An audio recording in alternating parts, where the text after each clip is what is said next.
You can't just up and leave, Marnie. Family is forever. Clara's voice echoed in the kitchen. I took a deep breath, trying to steady my nerves. After 25 years of marriage, I thought Jack and I had built a life together, but lately it felt like we were drifting apart. His mother, Clara, had always been a presence in our lives, but her constant interference was taking its toll. I'm not leaving, Clara, I said, my voice strained. I just need some space to breathe. Clara scoffed, her eyes narrowing. Space? What do you need space for? You have a husband who loves you and a family who needs you. What more could you want?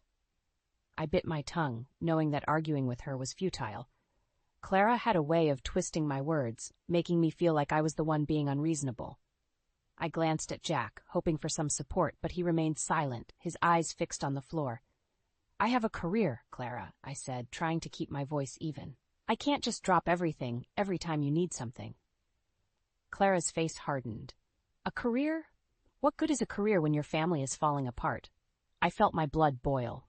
How dare she question my dedication to my family?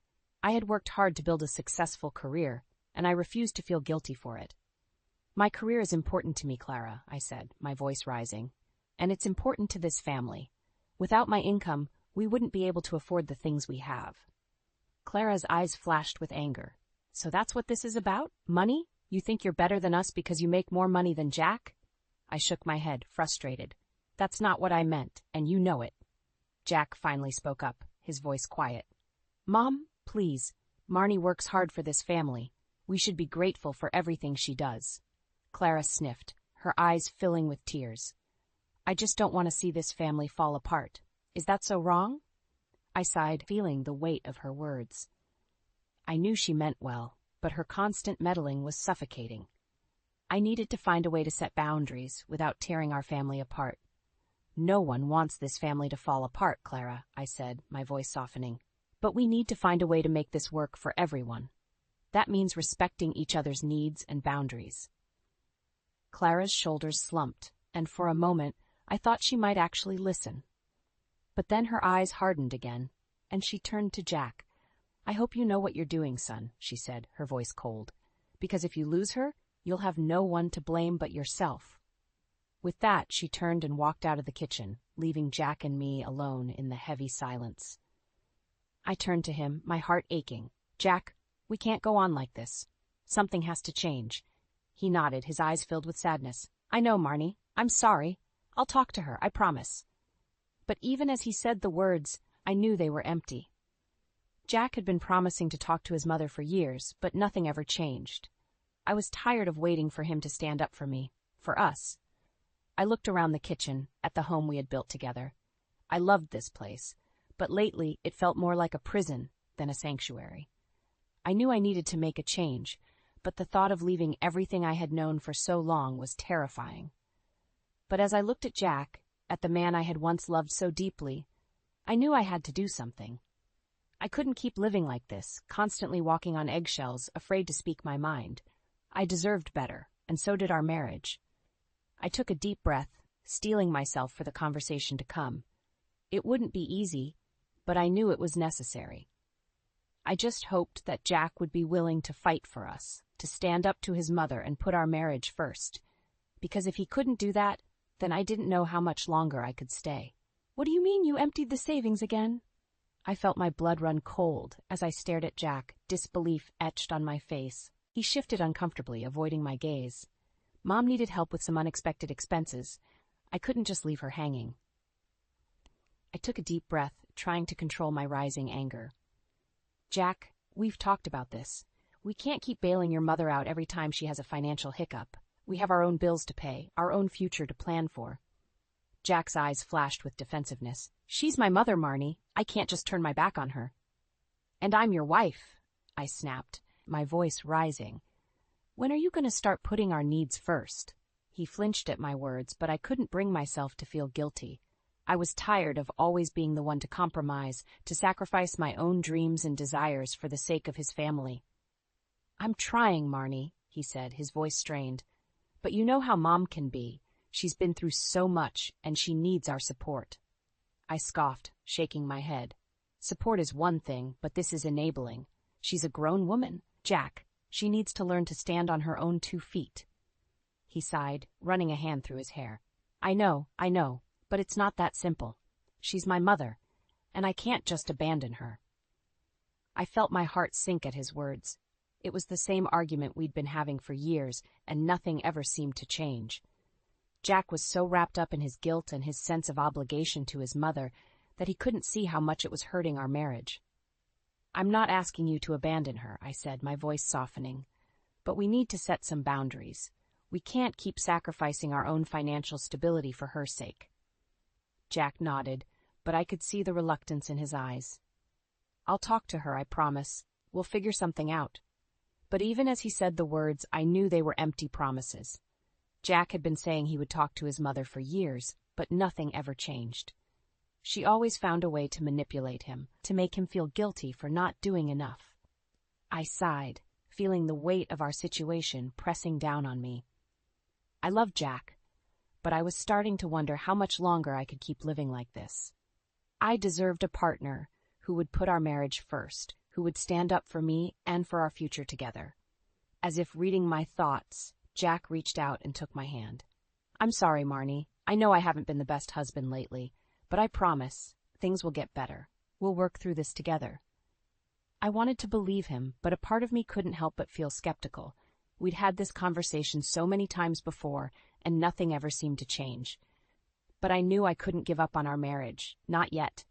I had to keep fighting for what I believed in, for the life I wanted for us. Okay, I said, squeezing his hand. But things have to change, Jack. We can't keep going on like this. He nodded, his eyes filled with determination. I know, and they will. I promise. As we sat there in the kitchen, the weight of our problems hanging heavy in the air, I couldn't help but feel a sense of unease. I wanted to believe that things would get better, that Jack would finally stand up to his mother and put our marriage first. But a part of me couldn't shake the feeling that this was just the beginning of a long and difficult road ahead. I took a deep breath, steeling myself for the challenges to come. I knew it wouldn't be easy, but I was determined to fight for my marriage, for the life I wanted for us. And if Jack couldn't see that, if he couldn't find a way to put me first, then I would have to find the strength to do what was best for myself, no matter how painful it might be. They're moving in here? Without asking? My voice cracked with disbelief as I stared at Jack, my heart pounding in my chest. He shifted uncomfortably, avoiding my gaze. Mom and Dad need a place to stay. Their house needs some repairs, and I thought it would be nice to have them closer to us. I felt my blood boil. Nice for who, Jack? Did you even consider how this would affect me, affect our marriage? He sighed, running a hand through his hair. I know it's not ideal, but they're my parents, Marnie. I can't just turn them away. I shook my head, feeling the weight of his words crushing down on me. I had just returned from a business trip, exhausted and looking forward to some peace and quiet in my own home. Instead, I was greeted with the news that my in-laws were moving in, invading my space, and disrupting my life. This is my home too, Jack, I said, my voice trembling with anger and frustration. You can't just make these decisions without consulting me. He opened his mouth to respond, but before he could say anything, the front door burst open, and Clara walked in, followed closely by Harold. Marnie, dear, you're back, Clara exclaimed, her voice dripping with false sweetness. Isn't it wonderful that we'll all be living together now? I forced a smile, trying to hide my true feelings. It's certainly a surprise, Clara. I had no idea you were planning on moving in. She waved her hand dismissively. Oh, it was all Jack's idea. He's such a good son, always looking out for his family. I glanced at Jack, seeing the guilt and discomfort written all over his face.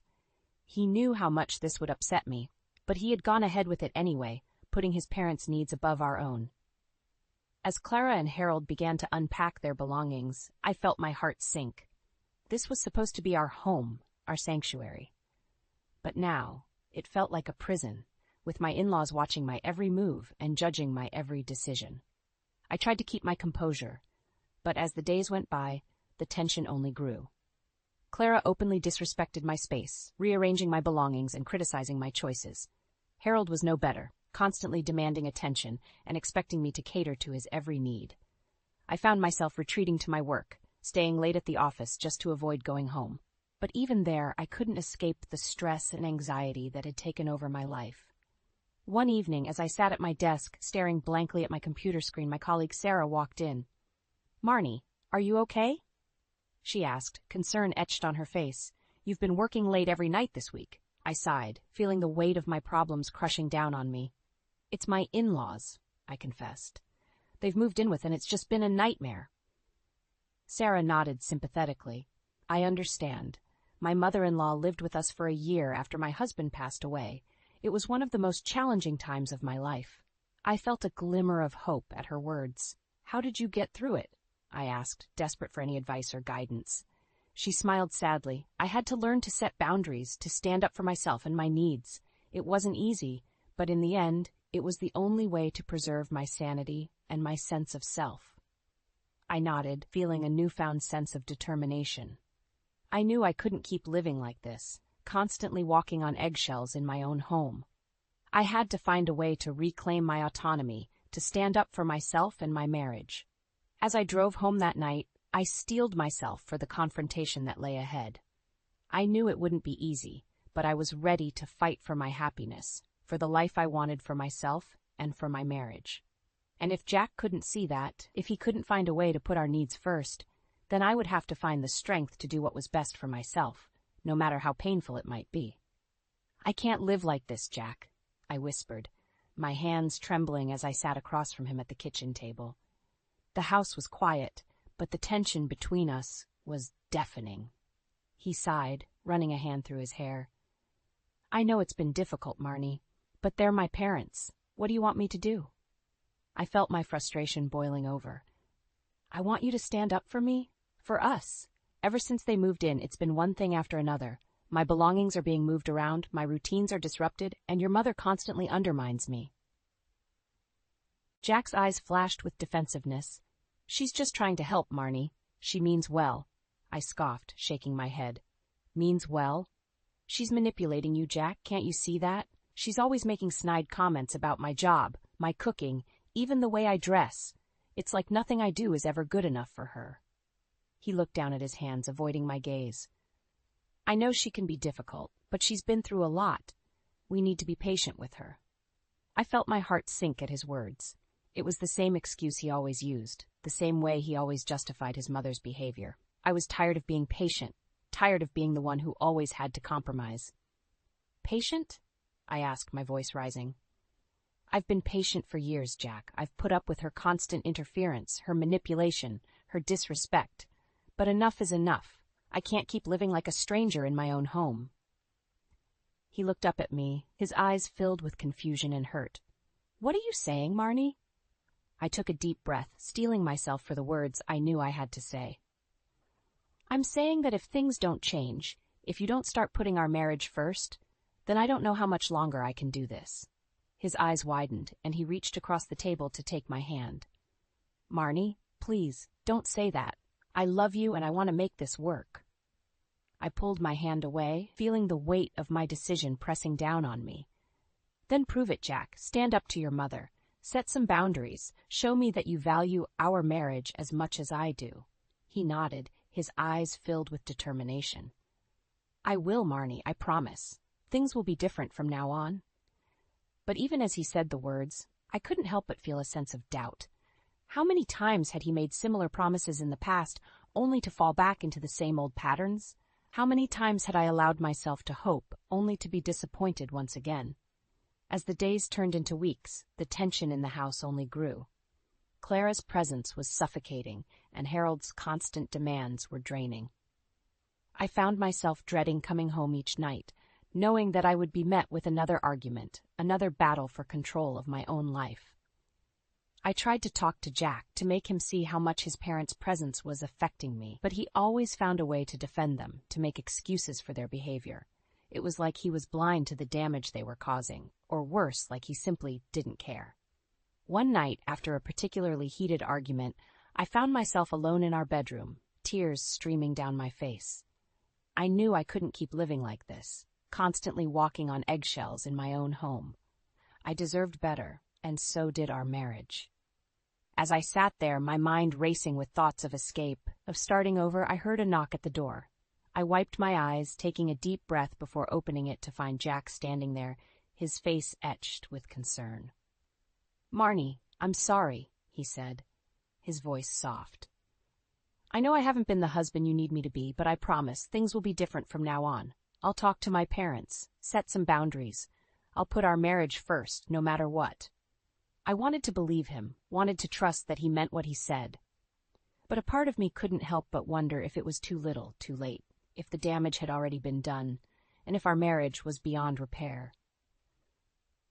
As I looked into his eyes, searching for the truth behind his words, I knew that I had a decision to make. I could either keep fighting for a marriage that seemed to be slipping away, or I could find the strength to walk away, to start over on my own terms. And as much as it pained me to admit it, I knew that the latter might be the only way to save myself, to reclaim the life I had lost. "It's either them or me, Jack." My ultimatum hung heavily in the air as I stared at my husband, my heart pounding in my chest. He looked at me, his eyes wide with shock. "What are you saying, Marnie?" I took a deep breath, steeling myself for the words I knew I had to say. "I'm saying that I can't keep living like this, Jack. Your parents have taken over our lives, and you've let them. You've chosen them over me time and time again, and I can't do it anymore." He shook his head, his voice pleading. "Marnie, please, they're my parents. I can't just turn my back on them." I felt my anger rising, hot tears stinging my eyes. "But you can turn your back on me? On our marriage? Jack, I've tried to be patient, I've tried to understand, but enough is enough. I deserve better than this." He reached for me, but I pulled away, my heart breaking with each step. "I love you, Marnie. Please don't do this." I looked at him, my voice barely above a whisper. "I love you too, Jack, but I love myself more. And right now, I need to do what's best for me." With that, I turned and walked out of the room, my heart heavy with the weight of my decision. I knew it wouldn't be easy, but I also knew that I couldn't keep living a lie, pretending that everything was okay when it was far from it. As the days turned into weeks, I threw myself into my work, trying to distract myself from the pain of my crumbling marriage. But even as I put on a brave face, I couldn't shake the feeling that something was off, that Jack was hiding something from me. It wasn't until I stumbled upon a stack of papers in his desk drawer that I realized just how deep his betrayal ran. There, in black and white, were his plans for Clara's long-term care, plans that he had made without my knowledge or consent, plans that would have drained our savings and left me with nothing. I felt my blood run cold as I stared at the papers, my hands shaking with rage and disbelief. How could he do this to me? How could he make such a huge decision without even discussing it with me first? In that moment, I knew that I had to leave, that I had to get out before it was too late. I started making secret preparations, squirreling away money and looking for a new place to live. I knew it wouldn't be easy, but I also knew that I couldn't stay in a marriage where I was constantly being lied to and betrayed. One night, while Jack and his parents were out at dinner, I packed up my essentials and loaded them into my car. I left a note on the kitchen table, explaining that I was leaving and that I wanted a divorce. I knew it would be a shock to him, but I also knew that I had to do what was best for myself, no matter how painful it might be. As I drove away from the house that had once been my home, I felt a sense of relief wash over me. I knew that the road ahead would be difficult, that I would have to rebuild my life from scratch, but I also knew that I was strong enough to do it. I thought back to all the times I had compromised my own happiness for the sake of others, all the times I had put my own needs last. But not anymore.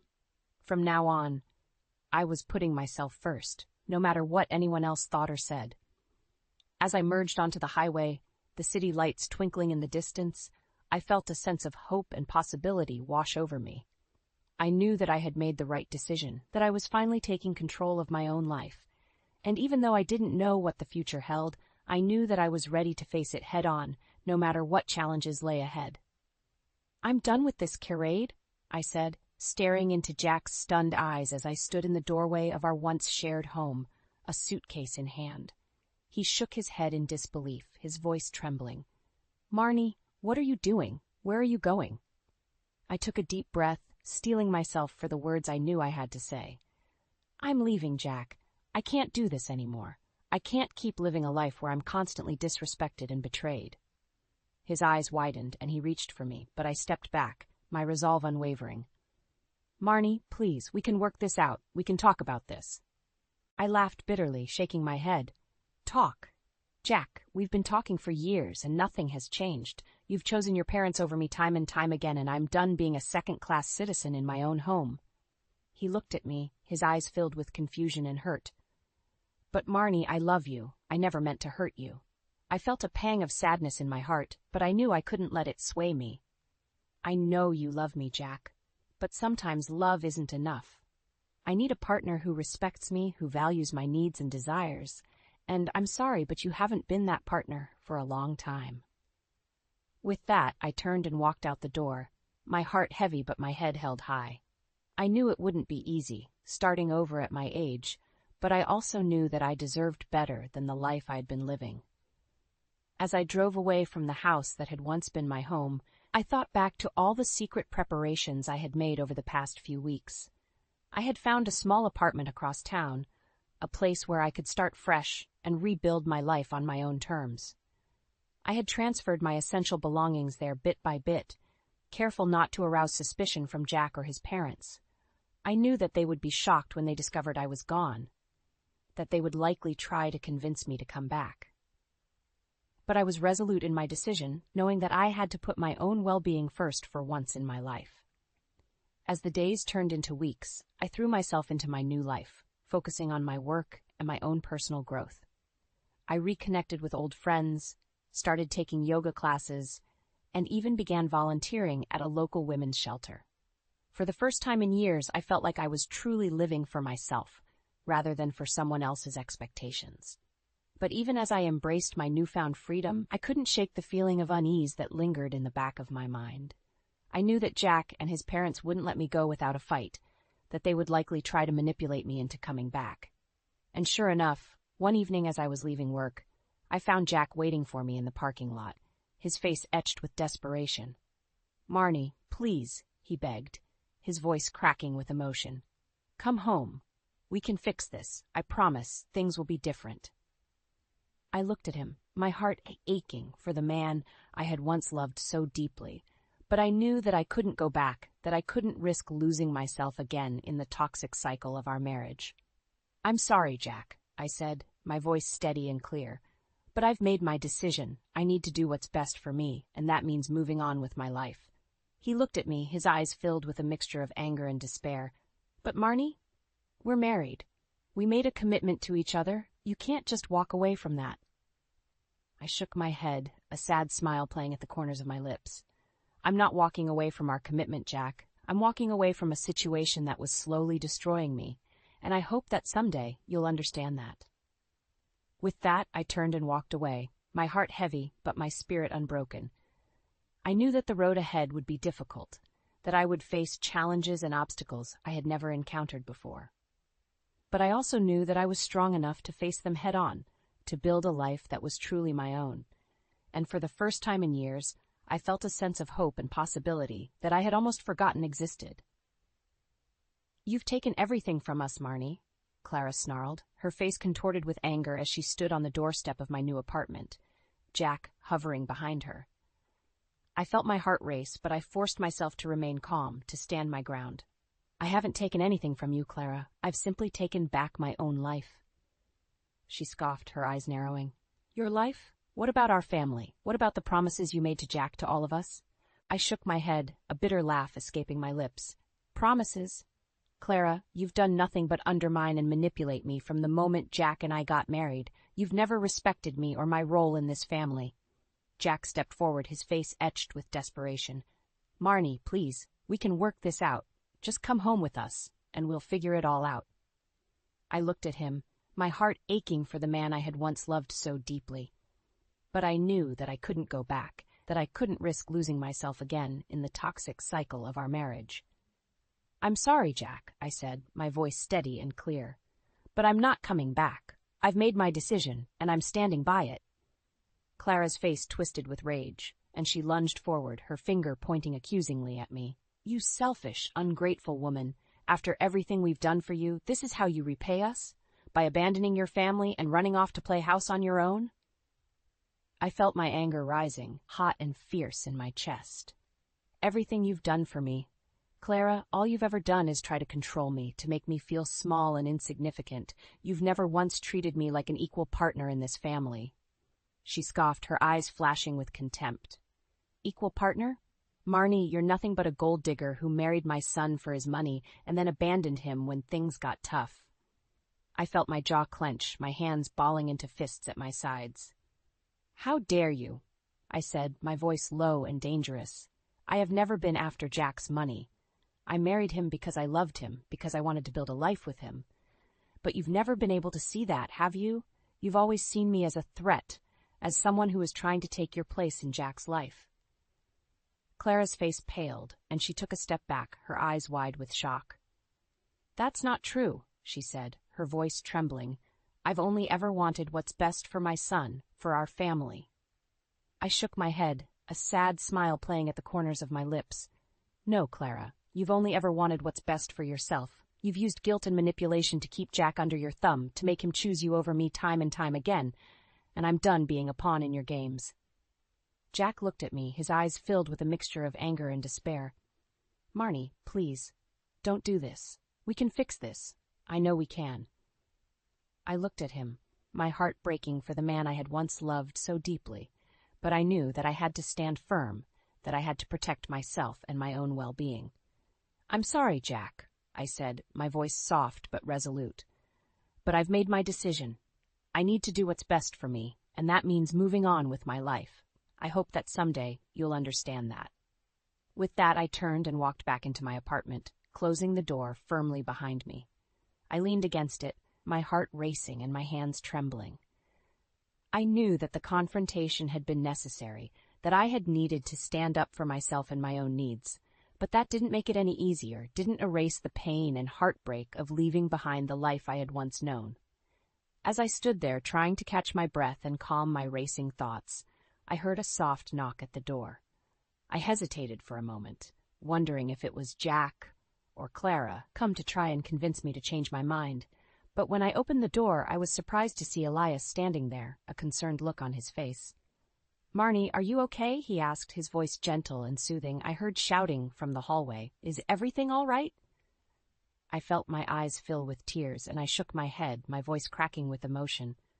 "No, Elias, everything is not all right. But it will be. I know it will be." He nodded, his eyes filled with understanding and compassion. "I'm here for you, Marnie. Whatever you need, I'm here." I smiled through my tears, feeling a sense of gratitude and warmth wash over me. I knew that the road ahead would be difficult, that I would face challenges and obstacles I had never encountered before. But I also knew that I wasn't alone, that I had people in my life who cared about me and supported me. And for the first time in years, I felt a sense of hope and possibility that I had almost forgotten existed. "For the first time in years, I feel free," I wrote in my diary, a smile playing at the corners of my lips as I sat in my cozy new apartment, the morning sun streaming through the windows. It had been 6 months since I had left Jack and his family, 6 months since I had taken the leap of faith and started over on my own terms. And while it hadn't been easy, I knew that I had made the right decision. In the weeks following my confrontation with Clara and Jack, I had thrown myself into my work, focusing on my career and my own personal growth. I had started taking yoga classes, joined a book club, and even begun volunteering at a local women's shelter. But perhaps the most rewarding thing I had done was start a support group for women who had gone through similar experiences to my own. Every week, we would meet at a local community center, sharing our stories and offering each other support and encouragement. As I sat there, listening to the other women talk about their own struggles and triumphs, I felt a sense of connection and purpose that I had never experienced before. I knew that I wasn't alone, that there were other women out there who had faced the same challenges and come out stronger on the other side. One evening, after a particularly emotional meeting, I found myself walking home with Sarah, my colleague and confidant. We had grown closer over the past few months, bonding over our shared experiences and our determination to build better lives for ourselves. "I'm so proud of you, Marnie," she said, her voice warm and sincere. "You've come so far in such a short time. I know it hasn't been easy, but you've handled everything with such grace and strength." I felt my eyes fill with tears, and I reached out to hug her, feeling a sense of gratitude and warmth wash over me. "Thank you, Sarah," I said, my voice cracking with emotion. "I couldn't have done it without you, without all of you." She smiled, her eyes twinkling with mischief. "Well, I think there's one person in particular who's been a big help to you lately. A certain coworker with a charming smile and a kind heart." I felt my cheeks flush and I looked down at my feet, trying to hide my smile. "Elias has been a good friend," I said, my voice soft and shy. "But that's all it is, a friendship." Sarah raised an eyebrow, her lips twitching with amusement. "Sure, Marnie, whatever you say." I laughed, feeling a sense of lightness and joy that I hadn't experienced in years. I knew that Sarah was right, that there was something special growing between Elias and me. But I also knew that I needed to take things slow, to focus on my own healing and growth before I could even think about starting a new relationship. As I walked into my apartment that night, I couldn't help but feel a sense of pride and accomplishment. I had come so far in such a short time, had faced my fears and taken control of my own life. And while I knew that there would still be challenges and obstacles ahead, I also knew that I was strong enough to face them head-on. I thought back to the life I had once known, to the years I had spent trapped in a toxic and unhealthy marriage. I thought of Jack and Clara, struggling to adjust to their new reality without me, living in a cluttered and chaotic house that they could barely maintain on their own. A part of me felt a twinge of sadness for them, knowing that they were facing the consequences of their own actions and choices. But I also knew that I couldn't dwell on the past, that I had to keep moving forward and building the life that I wanted for myself. As I sat down at my desk, ready to start a new day and a new chapter in my life, I couldn't help but smile. I knew that the road ahead would be long and winding, that there would be ups and downs and twists and turns. But I also knew that I was ready for whatever lay ahead, that I had the strength and the resilience to face anything that came my way. And for the first time in years, I felt truly happy, truly at peace with myself and my choices. I knew that I had made the right decision, that I had taken back my life and my freedom, and I knew that no matter what happened next, I would never let anyone take that away from me again. My name is Ashley, and I am a 32-year-old part-time housewife. Initially, I worked in customer service, but due to the impact of a new virus, I was targeted for staff reductions, and since then, I started working from home. I've always preferred working alone on tasks over customer service or public appearances, and enjoyed making accessories and stuffed animals by hand. However, these were just hobbies, and I had never considered showing or selling them to others. However, after a friend posted my creations on social media, a shop owner noticed them and started stocking my products. Eventually, through word of mouth, sales increased to the point where I could make a living. Unlike when these were just hobbies, there are challenges like accommodating customer requests and dealing with tight deadlines, but I find it much more fulfilling than the jobs I was not suited for. However, I am currently facing some family issues. It involves my husband John and my mother-in-law. John, who was an office worker, quit his job suddenly one day after my home business took off, without consulting me. Understandably, I asked him why he hadn't discussed it with me, to which he seriously replied, "Seeing you do what you love and shining made me envious. I want to live a life without regrets. It might be an inconvenience for a while, but I hope you understand." And pleaded. Faced with such words, I felt it was unfair to blame him alone. Indeed, when I was fired from my previous job and had no income, John, though grumbling, supported us financially. Now that my income is sufficient, we can manage even with John unemployed. Thinking it over, I told him, "Okay, take your time to find a job you're satisfied with," and encouraged him. After that, John started doing household chores, which he never did before.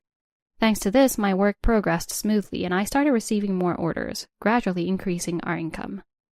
Months passed, and a life where I worked from my room and John was a full-time homemaker became the norm, and I felt no discomfort or dissatisfaction. However, there is someone who cannot accept our situation. It was my mother-in-law. She believes that men should work outside and support the family, and women should support their husbands and take care of the home. While there's nothing wrong with that belief per se, she imposes it on us. Moreover, perhaps due to her generation, she doesn't understand the concept of remote work, and despite my explanations, she would say, "How is that different from being unemployed? It's just like playing at home. Quit that and take care of the household properly and have children." She didn't listen. Even explaining that we couldn't live without my income didn't change her view. She would only blame me, saying, "John was always smart and capable. He should find a better job soon. It's your duty as a wife to help him do that instead of keeping him locked up at home with a job like playing." Dealing with such remarks during unexpected visits and phone calls was wearing me down. Even when I spoke to John about it, he would only say, "She's from an older generation. Try to manage until I find a job," and never intervened.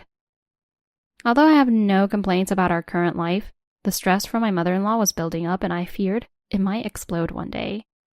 I wanted to resolve this before that happened. I started to feel anxious about the future. What is John thinking? Looking at him now, it doesn't seem like he's job hunting, and I wonder if this will continue forever. But if I rush him to find a job, might it break his pride and lead to a fight? I couldn't say anything, feeling guilty about my income and leaving the household chores to him. Then one day, John came to me and said he had found the job he wanted to do for the rest of his life. "I've finally found the job I want to do forever." John's eyes sparkled, a sight I hadn't seen in a long time, making me happy too, and I asked him what kind of job it was. He replied, "A web writer." In a surprising response, and me, floated. "A writer? Is it really that easy to become one?" John had been a salesman before, and I had never heard him mention being good at writing. I had heard on TV that it was a popular job among housewives lately, but unless one is a true professional, it takes a considerable time to make a living from it. "It's okay. It seems tough at first, but once the projects increase, I'll start earning quickly. It's cool, right? Working from home as a writer just like you." Despite my concerns, John was enthusiastic about his new job. "Did you choose that job just because it's cool?" John looked annoyed. "What's wrong with that? That's how you started too, because you liked it." That's true, but in contrast to my husband who was full of motivation, I felt uneasy looking at his expression. "What kind of writing are you going to do?" "Well, a bit of everything at first." His vague answer only increased my worries. "Oh, don't worry so much. I'll catch up to your income soon." He grinned, giving a thumbs up. Though I was inwardly dismayed, saying anything might provoke a response like, "Why are you acting so high and mighty?" So I remained silent. Although I was anxious, there was some truth to John's words. It might stabilize after some initial difficulties. I also started that way, so I shouldn't negate the job John had chosen. Perhaps John has a talent for this field that might truly flourish. Maybe one day he will write articles about my products. It might not be just a dream after all. With these hopeful thoughts amidst my worries, I decided to watch over John. But this decision turned out to be a big mistake. John, who started without any prior knowledge or research, struggled even with short writing tasks. He sat in front of the computer all day, constantly irritable. Naturally, he didn't do any housework at all. He just sat there incessantly scratching his head in frustration. Whenever I said anything, it would trigger him to lash out, and I found myself constantly watching his mood even during casual conversations. This situation forced me to take on all the household chores myself and inevitably interrupt my own work. Despite this, I tried to stay optimistic, telling myself that the beginning is always the hardest and that eventually he would settle into his new role and things would improve. So I refrained from voicing my complaints to him. Months passed, and although John's income initially was just a few $10, it gradually began to rise. However, it still wasn't enough to live on, but since he was making an effort, I praised him and did my best to encourage him. However, around that time, John's behavior started to change. He began frequently using industry jargon like, "About that project," or "that client, you know." It was as if he was pretending to be a seasoned writer, often making condescending remarks. Still, I thought it was just a phase, where he was getting a bit carried away. So I internally rolled my eyes but let him be. This would have been endearing in itself, but it led to a grand misunderstanding by my mother-in-law, and her mistreatment of me escalated. See? John is so capable. He's able to achieve results in such a short period, she told me triumphantly. Indeed, he had started working, but it wasn't something to brag about like that. Yet the next thing she said made me frown. While you're feeling good about doing nothing better than unemployed, John has quickly surpassed your income. You should quit your job now and start having children. What? John surpassed my income? I was speechless, trying to comprehend her words, when she added, You can't even utter a word back. You should be grateful to have a husband like John who is so capable. Really, you have no spirit as a wife. I'm sorry, but I don't understand what you mean. Has John's income surpassed mine? Did he say that?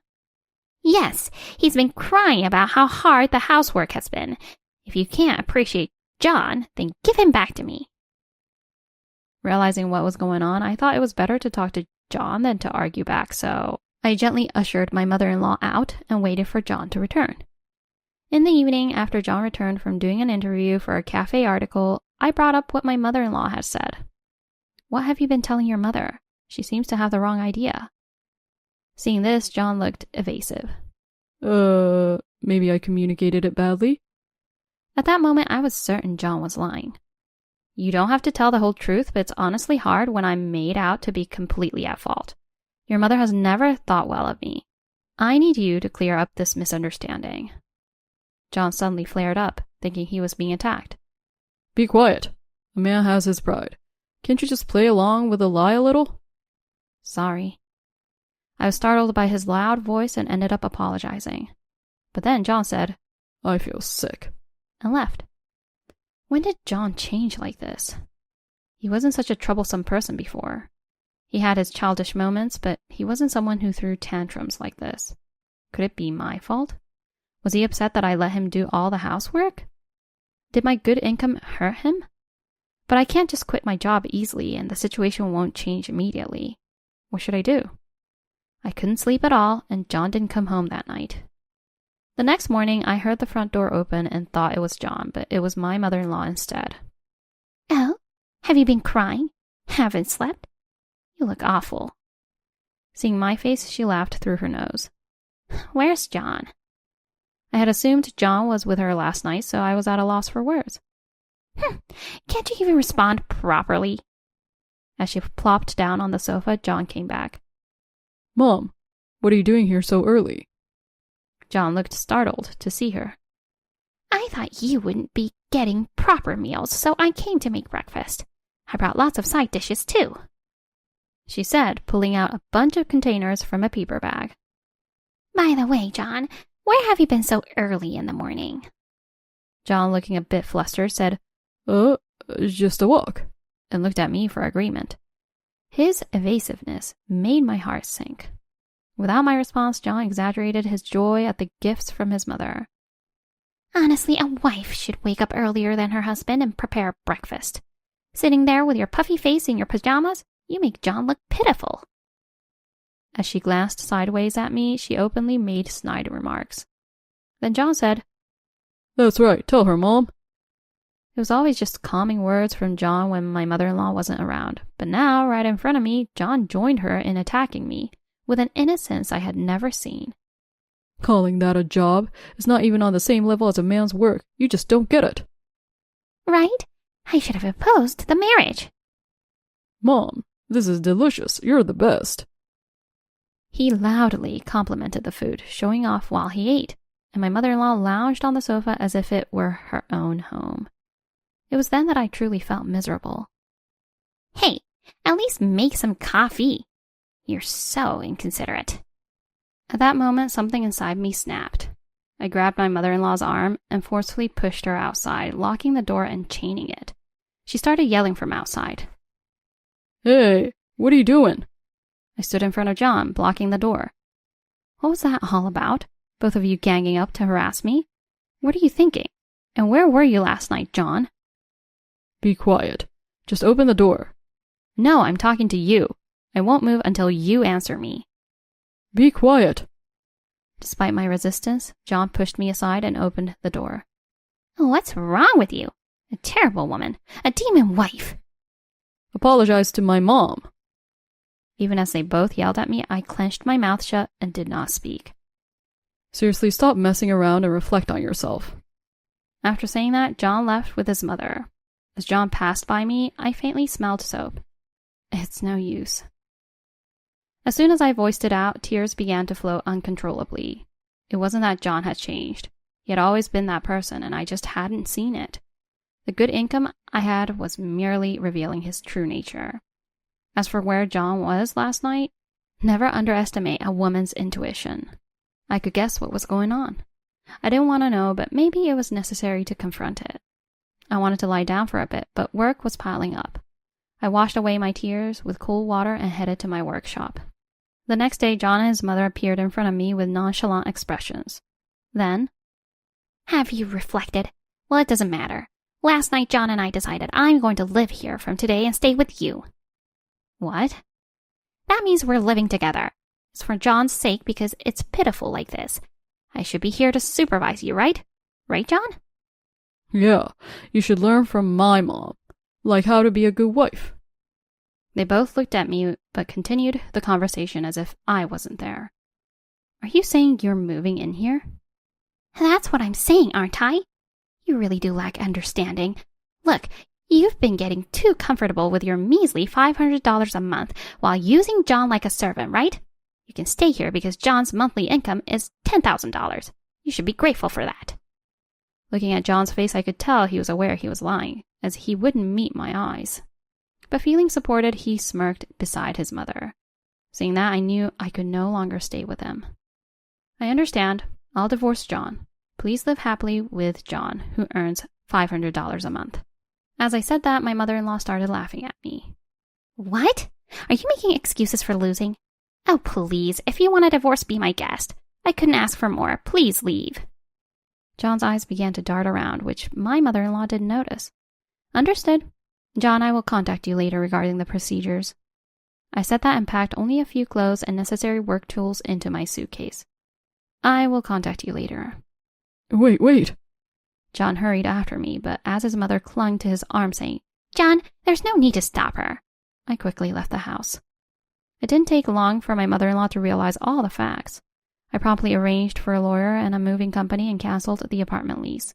As movers began taking things out early in the morning, the frantic calls from John and his mother started coming in. What is this? What are you doing? She shrieked over the phone, but I remained calm. Didn't you say to go ahead with the divorce? I'm just taking my things. The apartment is already canceled, so please move out by the end of the month. What? Why? Why? Because the apartment was leased under my name. I paid the initial costs, and I've been paying the rent. I'll leave the furniture and appliances we bought when we first got married. The phone was handed to John. Hey, you can't just do whatever you want. I supported you when you were unemployed. That's true, but it was only for a few months, wasn't it? I supported you financially much more than that. I even turned a blind eye when you used my card for expenses and such. But this is sudden. It's tyrannical. Pay me compensation. Yes, pay us compensation. John was ranting beside his mother, but thanks to the mental rehearsals I had done over the past few days, I responded smoothly. Compensation? You thought I hadn't noticed? I was aware of your affair. I have evidence. After my words, there was a moment of silence from John, and then my mother-in-law took over the phone. You, blaming your lack of charm as a woman. An affair is just a man being a man. That's no grounds for compensation. It's no excuse for divorce. Mother-in-law, do you remember you've constantly berated my work tools as mere toys and broke them? Not just once or twice, remember? I have photos of the broken tools, receipts from when I purchased them, and emails detailing the delays caused by your actions, all submitted to my lawyer. Are you still calling that an excuse? Upon hearing this, my mother-in-law shrieked. Show your face. Come here right now. You'll hear from my lawyer soon, and we can discuss everything then. I look forward to it. I hung up after that. When the meeting eventually took place, the two who had been so bold in cursing me had lost all their bluster. John seemed to finally understand the situation he was in. Likewise, his mother, after realizing the reality of her capable son, kept her head down. As the lawyer methodically stated the facts of John's affair and the conditions for the divorce, John suddenly burst into tears at the table. Forgive me. I was just jealous. You are more than me and you do what you love for a living. I couldn't tell my mom and I took advantage of your kindness. I just wanted to show off a little. Exactly. John did nothing wrong. You understand, right? Men have their pride. Please reconsider the divorce. While John's mother dramatically cried into her handkerchief, it was clear she was just trying to garner sympathy. I knew all about how John had been splurging with my credit card, how he had tried to buy a luxury car under my name but couldn't because he wasn't present at the signing, and how he had bought luxury goods and jewelry for his affair partner. After all that, hearing about a man's pride almost made me laugh. Mother-in-law, you said that because I lack charm as a woman, it's understandable that John would cheat on me, right? You even said that divorce was what I wanted. What are you trying to stop the divorce from a charmless, incompetent wife like me? Did I say that? Maybe it was just a slip of the tongue. I don't remember. She stumbled over her words, avoiding eye contact with me. It's about money, isn't it? You're panicking because if John and I divorce, you'll have trouble getting by. You know the allowance you've been getting comes from my income, right? You just don't want to lose that, do you? I just wanted you to come back. It's too late for such meek excuses. I can't forget what you've said and done to me and go back to supporting you and your son's lives like before. An apology from you and John isn't enough for me to forgive everything. For the first time in the conversation, my mother-in-law looked up and made eye contact with me. As I stared back at her directly, she grimaced with frustration and looked down again. Come on, think it over. I'll find a real job, okay? Isn't that enough? You're busy with work too, so isn't it better for us to be together for safety? As John looked up at me pleadingly, I realized I felt nothing for him anymore. We're past that stage. I'm honestly very disappointed, but I can't live with you anymore. I do have many things to reflect on myself, but from now on, please live happily with your beloved mother. I'm truly hoping for that now. This can't be happening. As I glanced at my mother-in-law, she was glaring at me over her handkerchief, looking demonic. Mother-in-law, you must be pleased. Not only did you manage to drive out a daughter-in-law you disliked, but your beloved son has returned to you. Truly, your wishes have come true. I hope you find a daughter-in-law who suits your desires one day. I wish you happiness with your son, who pretends to be an industry insider on an income of $500 a month. Now you can cook delicious meals for him every day. You must be very happy. As I said this with a smile, I thought I heard her mutter, "This demon!" but I pretended not to hear and continued with the proceedings. Thus, my divorce from John was finalized smoothly. My ex-husband ended up selling the furniture and appliances I left behind and moved back in with his mother. Due to the lack of income, their relationship became strained, leading to a tense living situation. I hope he seriously commits to his work and makes a living. Now that he's a stranger, I only wish he gets serious when pushed into a corner. Thanks to shedding this great burden, my work flourished even more. Recently, I've received more orders from various places, and I've even been able to hire an assistant and start a company.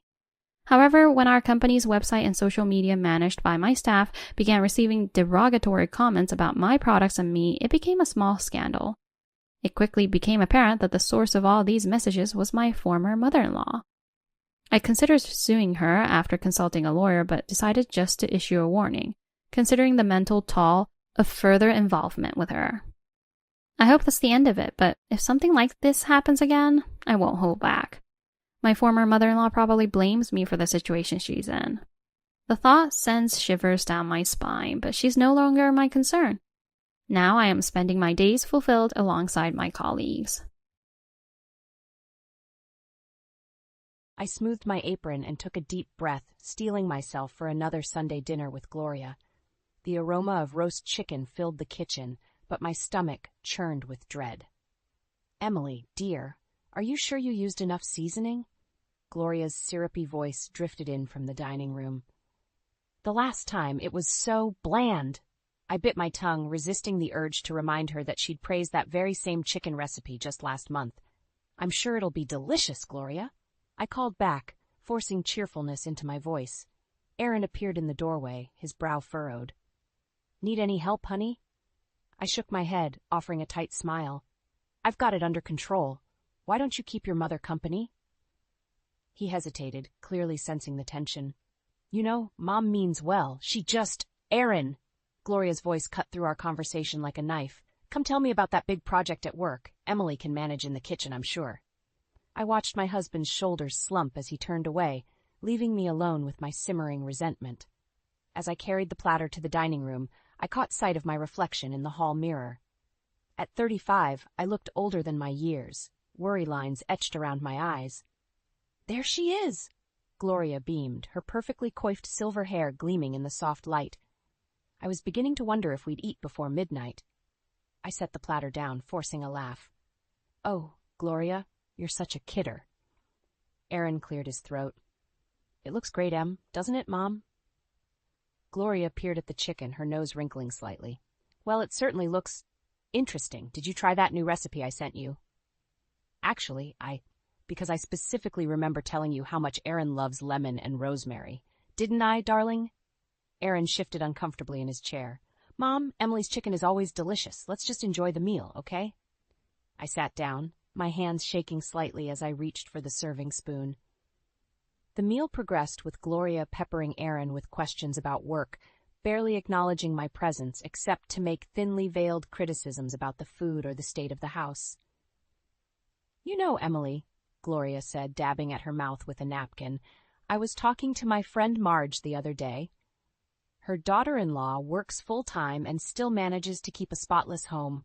I don't know how she does it. I gripped my fork tighter. Well, It's probably because she doesn't have children yet, Gloria continued, her eyes boring into mine. Speaking of which, when are you two planning on giving me some grandchildren? I'm not getting any younger, you know. The room fell silent. I looked to Aaron, silently pleading for support, but he stared down at his plate. We're still discussing it, I managed to say, my voice barely above a whisper. Gloria squeaked. Well, don't wait too long. Tick-tock, dear. I abruptly stood up, my chair scraping against the hardwood floor. Excuse me, I need some air. I fled to the back porch, gulping in the cool evening air. Tears pricked at my eyes as I leaned against the railing, wondering how much longer I could endure this weekly torment. The screen door creaked open behind me. Aaron's voice was soft, hesitant. I turned to face him, no longer able to hide my distress. I can't do this anymore, Aaron. Your mother, she's... I know, he said, running a hand through his hair. She can be a bit much, but she loves us in her own way. I shook my head, frustration bubbling up inside me. Love? Is that what you call it? She criticizes everything I do, makes me feel worthless in my own home. And you just sit there and let it happen. Aaron's face fell. That's not fair, Em. I'm trying to keep the peace. What do you want me to do? Choose between my wife and my mother? The words hung in the air between us, heavy with implication. Before I could respond, Gloria's voice rang out from inside. Aaron? Emily? Where did you two run off to? The dishes won't do themselves, you know. I closed my eyes, feeling the last of my resolve crumble. When I opened them again, I saw the conflict etched on Aaron's face. In that moment, I realized that our marriage had become a battlefield, with Gloria as the opposing general. And I was losing the war. The morning sun streamed through the kitchen window, but its warmth did nothing to ease the chill that had settled between Aaron and me since last night's disastrous dinner. I mechanically flipped pancakes, my mind racing with unspoken words and simmering frustrations. Aaron shuffled into the kitchen, his tie askew. Morning, Em, he mumbled, reaching for the coffee pot. I turned to face him, spatula in hand. We need to talk about last night. He sighed, shoulders slumping. Can't we just forget about it? Mom didn't mean... The doorbell's shrill ring cut him off. We exchanged puzzled glances before Aaron went to answer it. Mom, I heard him say, surprise evident in his voice. What are you doing here so early? My stomach dropped as Gloria's voice carried through the house. Can't a mother visit her son without an interrogation? I brought breakfast. I gripped the counter, willing myself to stay calm as they entered the kitchen. Gloria breezed past me, setting a bakery box on the table. Oh, Emily, dear, you didn't need to cook. I brought those croissants Aaron loves. She wrinkled her nose at my pancakes. Though I suppose we could have both. Wouldn't want your efforts to go to waste. I plastered on a smile. How thoughtful of you, Gloria. Aaron cleared his throat. Mom, this is unexpected. Emily and I were just about to. Nonsense, Gloria interrupted, waving a manicured hand. I have wonderful news that simply couldn't wait. She beamed at us both. I've decided to move closer. I found the most darling little house just 3 blocks away. Won't that be lovely? The spatula clattered to the floor. Aaron's face paled as he looked at me, then back to his mother. Mom, that's quite a decision. Are you sure? Gloria's eyes narrowed. Of course I'm sure. Don't you want me nearby? Especially when you two finally decide to give me grandchildren. She turned to me, her gaze sharp. Speaking of which, Emily, have you seen a doctor about your situation? At your age, fertility can be such a concern. The room spun. I gripped the edge of the counter, feeling as if the ground was crumbling beneath my feet. We. Mom, Aaron interjected, his voice strained. Emily and I haven't decided about children yet. It's a big decision. Gloria's laugh was like glass shattering. Oh, Aaron, you're not getting any younger either, you know. And Emily, well, she gave me a pitying look. Tick-tock, dear. Something inside me snapped. That's enough, I shouted, surprising even myself. I will not be bullied in my own home. Our family planning is none of your business, Gloria. The room fell silent. Aaron stared at me, wide-eyed, while Gloria's face flushed an angry red. Well, I never, she huffed. Aaron, are you going to let her speak to me like that? I turned to my husband, silently pleading for support. He looked between us, conflict etched on his face. Mom, Emily's right. We need some space to make these decisions on our own. Gloria's eyes filled with tears. My own son, turning against me, after all I've sacrificed for you. She gathered her purse, heading for the door. I suppose I'll just go home and die alone, shall I? As the door slammed behind her, Aaron slumped into a chair. God, Em, what are we going to do? I sank down beside him, emotionally drained. I don't know, Aaron, but something has to change. I can't live like this anymore. He reached for my hand, his touch hesitant. Maybe we should start trying. For a baby, I mean. It might make things easier with Mom. I jerked my hand away, stung. Is that what you want? To have a child just to appease your mother? Aaron's face crumpled. No, I don't know what I want anymore. As I looked at my husband, the man I loved, but who seemed increasingly like a stranger, a cold realization washed over me. Our marriage was hanging by a thread, and Gloria's scissors were poised to snip it. Aaron, I said softly, my heart breaking. We need help. Real help. Or I don't think we're going to make it.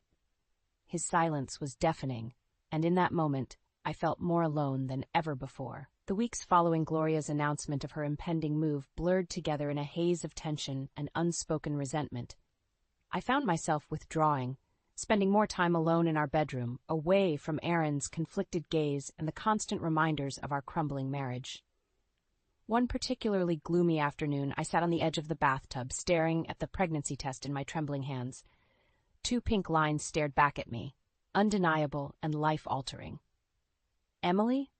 Aaron's voice called from the hallway. Are you okay? You've been in there a while? I opened the door, my face a mask of shock. I'm pregnant, I whispered. Aaron's eyes widened, a mix of emotions flashing across his face. Are you sure? I nodded, holding up the test. I've been feeling off for weeks. I thought it was just stress, but he reached for me, then hesitated. This is... wow. I mean, it's what Mom wanted, right? His words hit me like a slap. What your mother wanted? Is that all you can think about? Aaron backpedaled. No, I didn't mean... Save it, I snapped, pushing past him. I need some air. I grabbed my keys and stormed out, ignoring Aaron's calls behind me. The cool autumn air hit my face as I walked aimlessly through our neighborhood, my mind reeling. A baby. Our baby. The one thing that should have brought us closer was instead highlighting the chasm between us. Lost in thought, I didn't notice the familiar car pulling up beside me until I heard her voice. Emily, what on earth are you doing out here alone? I turned to see Gloria, her face a picture of exaggerated concern. Just taking a walk, I muttered. She clucked her tongue. Nonsense. Get in. I'll drive you home. Too exhausted to argue, I slid into the passenger's seat. Gloria chatted away, filling me in on her moving plans and the latest neighborhood gossip. I stared out the window, my hand unconsciously resting on my still flat stomach. Emily? Gloria's voice cut through my reverie. Are you even listening to me? I turned to face her, suddenly overwhelmed by the weight of my secret. "I'm pregnant," I blurted out. Gloria's car swerved slightly before she regained control. "What did you say?" "I'm pregnant," I repeated, my voice stronger. "Aaron and I are having a baby." The car screeched to a halt as Gloria pulled over. She turned to me, her eyes gleaming with a mix of triumph and calculation. "Oh, Emily, this is wonderful news. I knew you two would come around eventually. Have you told Aaron yet? Oh, we must start planning immediately. I have so many ideas for the nursery. Of course, I'll need to be there every step of the way to guide you.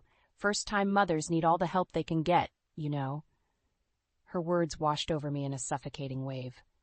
This moment, which should have been filled with joy and excitement, felt tainted by Gloria's presumptuous planning and barely concealed criticism. "Gloria," I interrupted, my voice shaking, "I appreciate your enthusiasm, but Aaron and I need to process this ourselves first. We'll make our own decisions about the baby." Her face hardened. "Now, Emily, don't be foolish. You clearly need guidance. Why, when I was pregnant with Aaron—" "Stop!" I shouted, surprising us both. "This is not about you, Gloria. This is about me, Aaron, and our child, our family." Gloria's eyes narrowed dangerously. "Family? I am family, Emily. More so than you, it seems. Aaron will want me involved, you'll see." As if on cue, my phone buzzed with a text from Aaron. "Where are you? Mom's here, looking for you. She seems upset." I looked up to see we were parked in front of our house, Aaron standing on the porch with a confused expression. Gloria was already out of the car, striding towards him with purpose. "Aaron, darling," she called out. "Emily has the most wonderful news." I scrambled out of the car, my heart pounding. "Gloria, don't—" But it was too late. As I watched Gloria embrace Aaron, whispering in his ear, I saw the future I had imagined for us slipping away. Our joyous announcement, our private celebration, all stolen in an instant. Aaron's eyes met mine over Gloria's shoulder, a mix of confusion, joy, and something else I couldn't quite name. In that moment, I realized that my pregnancy wasn't just the beginning of a new life. It was the catalyst that would either save our marriage or destroy it completely. As my pregnancy progressed, I found myself caught in a whirlwind of conflicting emotions. The joy of impending motherhood was constantly overshadowed by the growing distance between Aaron and me. Even more surprising was Gloria's sudden change in behavior.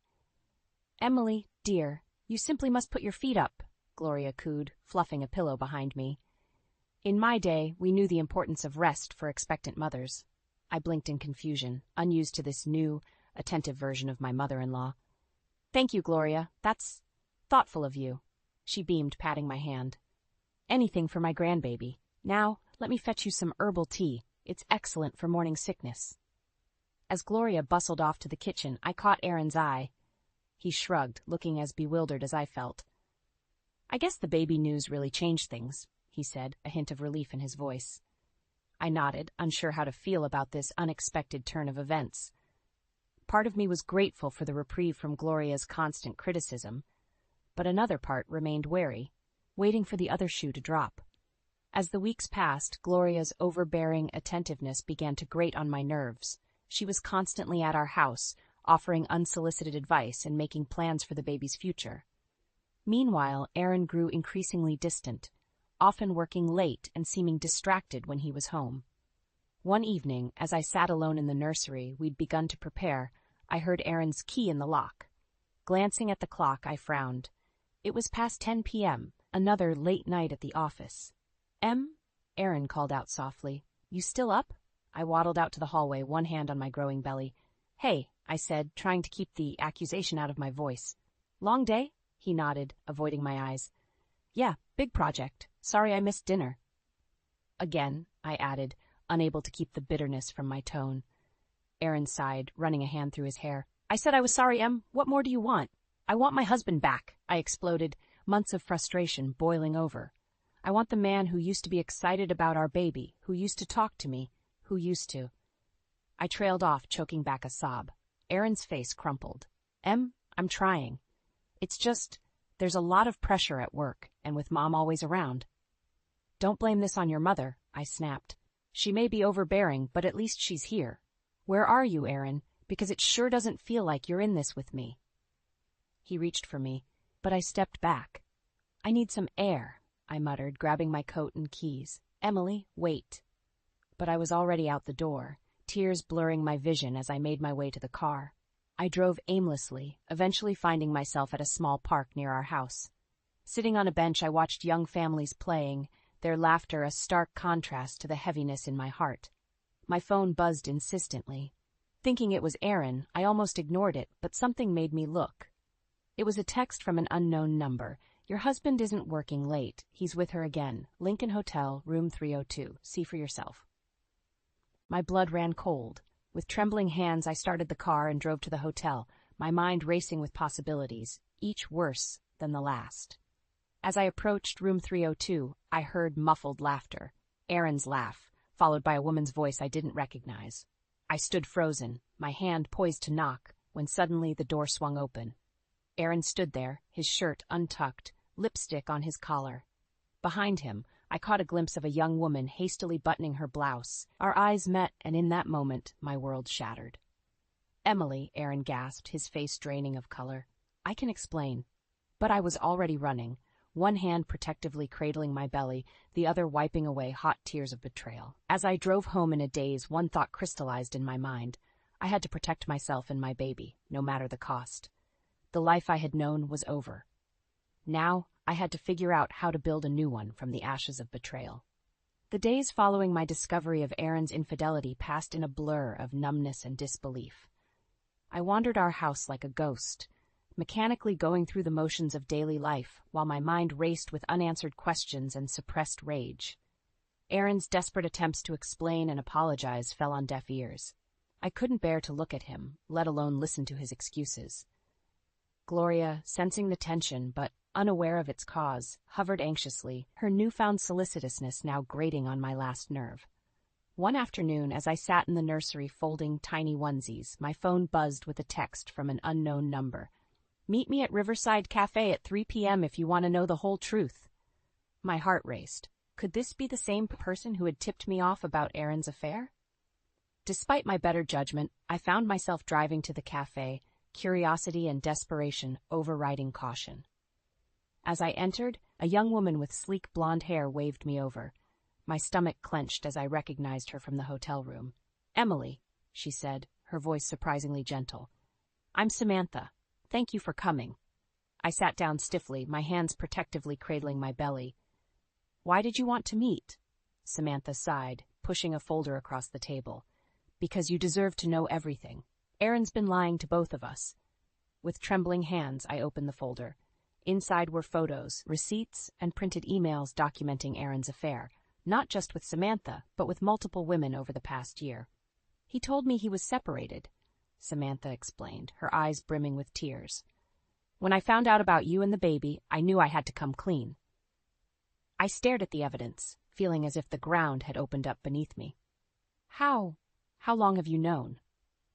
A few weeks, she admitted. I've been gathering evidence. Emily, there's more you need to know.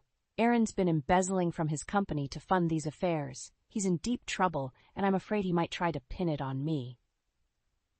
My mind reeled. The Aaron I thought I knew, my loving, supportive husband, was a complete stranger. A liar, a cheater, and now a thief. Why are you telling me this? I asked, my voice barely above a whisper. Samantha reached across the table, hesitating before placing her hand on mine. Because I was wrong to get involved with a married man, and I want to make it right. You need to protect yourself and your baby, Emily. As I drove home, my emotions swung wildly between devastation and fury. How could Aaron do this to us? To our unborn child? And how had I been so blind? Entering our house, I found Aaron and Gloria in the living room, their hushed conversations stopping abruptly at my appearance. Emily, honey? Gloria cooed, her saccharine tone setting my teeth on edge. Where have you been? We've been so worried. I ignored her, fixing my gaze on Aaron. We need to talk. Now. Gloria started to protest, but Aaron cut her off. Mom, please, give us some privacy. As soon as we were alone, I slammed the folder down on the coffee table. Explain this, I hissed, Aaron's face drained of color as he flipped through the contents. I can explain. Explain what? I exploded. How you've been cheating on me for a year? How you've been stealing from your company? How you've lied to me every single day? He reached for me, but I recoiled. Emily, please. I made mistakes, but I love you. We can work this out. I laughed bitterly. Work it out? There's nothing left to work out, Aaron. It's over. You can't mean that, he pleaded. Think about the baby. We're a family. The mention of our child ignited a fierce protectiveness within me. That's exactly what I'm thinking about. Our baby deserves better than a lying, cheating father. Aaron's face hardened. You can't take my child away from me. If you try to leave, I'll fight you for custody. Who do you think the courts will favor? A successful businessman or an unemployed housewife? His threat hung in the air between us, and in that moment, I knew I had to be smarter than him. I couldn't let him know my next move. Forcing tears to my eyes, I softened my voice. You're right, I'm just upset. We should talk about this when we're both calmer. Relief washed over Aaron's face. Of course, Em. We'll figure this out together. As he pulled me into an embrace, my mind was already formulating a plan. I would play the forgiving wife, but in secret I would prepare for war. For the sake of my child, I would take down Aaron and Gloria, no matter the cost. The game had changed, and I was determined to win. The weeks following my discovery of Aaron's betrayal were a masterclass in deception. I played the role of the forgiving wife to perfection, all while secretly preparing my escape. Every gentle touch from Aaron, every sympathetic glance from Gloria only fueled my determination to break free. As my pregnancy progressed, I focused on gathering evidence. Late at night, I combed through financial records, documented Aaron's absences, and built a case that would ensure my freedom and my child's future. The weight of my secret felt crushing at times, but the life growing inside me gave me strength. Then, during a routine checkup, my world shifted again. Mrs. Thompson, the ultrasound technician, said, her voice filled with excitement, I have wonderful news. You're having twins. I stared at the screen, my heart pounding. Twins. 2 precious lives depending on me. As joy and terror warred within me, I realized the stakes had just doubled. Leaving the clinic in a daze, I nearly collided with Gloria, who was waiting in the parking lot. Emily, dear, how was your appointment? She chirped, her eyes gleaming with anticipation. I hesitated, then made a split-second decision. It's twins, I said, watching her reaction carefully. Gloria's face lit up like a Christmas tree. Twins? Oh, this is marvelous. Aaron will be overjoyed. We must start planning immediately. I'll call the country club, book the perfect baby shower venue, and of course, you'll need my help more than ever now. I'll just have to move in to assist with the babies. As Gloria rambled on, making plans for my future, our future, without a second thought to my input, something inside me snapped. The facade I'd carefully maintained for weeks crumbled. No, I said, my voice barely above a whisper. Gloria paused mid-sentence. I'm sorry, what did you say? I said no, I repeated louder this time. You won't be moving in, you won't be planning my baby shower, and you certainly won't be making decisions about my children's future. Gloria's eyes narrowed dangerously. Now, Emily, don't be foolish. You clearly can't handle twins on your own. Aaron and I... Aaron? I laughed bitterly. You mean the man who's been cheating on me for the past year? The one who's been embezzling from his company to fund his affairs? Gloria's face paled. What are you talking about? That's preposterous. I pulled out my phone, showing her the evidence I'd gathered. It's all true, Gloria. Your perfect son isn't so perfect after all. As Gloria sputtered and denied, I felt a strange sense of calm wash over me. I'm leaving him, Gloria. I'm taking my babies and starting a new life, far away from you and Aaron. Gloria's shock quickly turned to rage. You ungrateful little tramp, after everything we've done for you, you'll never get away with this. We'll fight you for custody. You'll have nothing. Her words hit me like a physical blow, but I stood my ground. Try it, I hissed. I have enough evidence to bury Aaron. One word from me and his career, his reputation, everything will be destroyed. As I turned to leave, Gloria grabbed my arm. You can't do this to us. To Aaron. He loves you. I wrenched my arm free. Love, is that what you call lying, cheating, and stealing? No, Gloria. That's not love, and I won't let my children grow up thinking it is.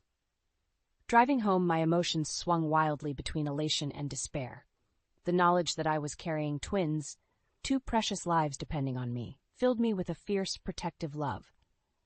But the reality of my situation, a failing marriage, a deceitful husband, and a vindictive mother-in-law, threatened to overwhelm me. As I pulled into our driveway, I saw Aaron's car. Taking a deep breath, I steeled myself for the confrontation to come. I had to tell him about the twins, had to gauge his reaction. It would be the final test, the moment that would determine whether there was anything left to salvage or if I needed to accelerate my plans to leave. With trembling hands, I opened the front door, the weight of my future and my children's future heavy on my shoulders. Whatever happened next would change everything. There was no turning back now. The confrontation with Aaron about the twins had been the final straw. His initial joy quickly morphed into panic about finances and how this would affect his freedom. In that moment, I knew there was no future for us. With shaking hands, I packed a small bag and drove to my parents' house, tears blurring my vision the entire way. Mom opened the door, her smile fading as she took in my disheveled appearance. "Emily, sweetheart, what's wrong?" I collapsed into her arms, sobs racking my body. Dad appeared behind her, his face etched with concern. They ushered me inside, and through broken sobs, I poured out the whole sordid tale. Aaron's affairs, the embezzlement, Gloria's manipulations, and finally the twins. Mom gasped, her hand flying to her mouth. "Oh, Emily, I'm so sorry. We had no idea." Dad's face darkened with anger. "That son of a... I'll kill him." I shook my head vehemently. "No, Dad, I need to handle this myself, for the babies." They exchanged a worried glance before Mom asked, "What are you going to do?" Taking a deep breath, I steeled myself. "I'm going to divorce him, after the twins are born." The words hung heavy in the air. My parents, shocked into silence, simply held me as I cried. The next few weeks were a whirlwind of activity. My parents rallied around me, helping me contact lawyers and make plans for the future. Aaron called incessantly, alternating between tearful apologies and angry threats. I let them all go to voicemail, focusing instead on my health and the babies growing inside me. As my due date approached, the stress began to take its toll. My blood pressure spiked and the doctor ordered bed rest. Confined to my childhood bedroom, I felt like a prisoner in my own body, my mind racing with worries about the future. One afternoon, as I lay trying to nap, I heard raised voices downstairs. Curious, I crept to the top of the stairs, my heart pounding as I recognized the voices. "How dare you show up here?" Dad's voice boomed. "After what you've done to our daughter." "Please, Mr. Johnson," Aaron pleaded. "I just want to talk to Emily, to make things right." "There's nothing to make right," Mom interjected, her usually gentle voice hard as steel. "You've done enough damage. Leave before we call the police." "You can't keep me from my children," Aaron shouted. "I have rights." I gripped the banister, my knees weak. How dare he? After everything he'd done, he thought he had rights? Suddenly, a sharp pain ripped through my abdomen. I gasped, doubling over. Another pain followed, more intense than the first. "Mom," I called out, my voice strained. "Dad." The arguing voices below fell silent. Then a flurry of footsteps on the stairs. "Emily?" Mom's worried face appeared. "Oh, God, are you in labor?" I nodded, unable to speak through the pain. Dad appeared behind her side, his face pale. "I'm calling an ambulance," he said, pulling out his phone. "No." Aaron's voice came from behind them. "I'll drive. It'll be faster." For a moment we all froze, the tension palpable. Then another contraction hit, and I cried out in pain.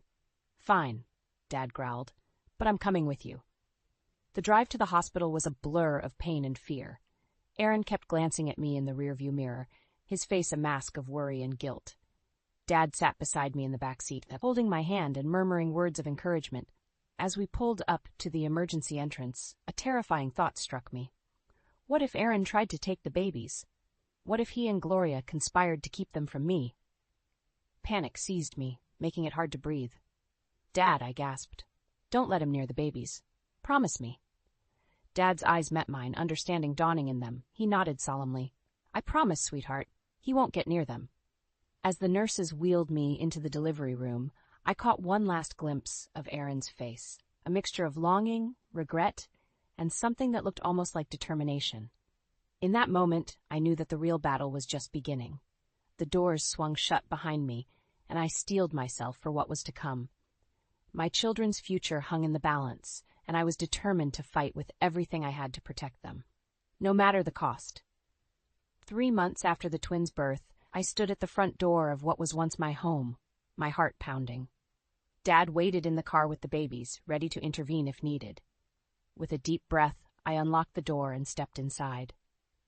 The house was eerily quiet as I made my way to the bedroom, filling a suitcase with my remaining belongings. As I reached for a photo album on the top shelf, a stack of papers tumbled down.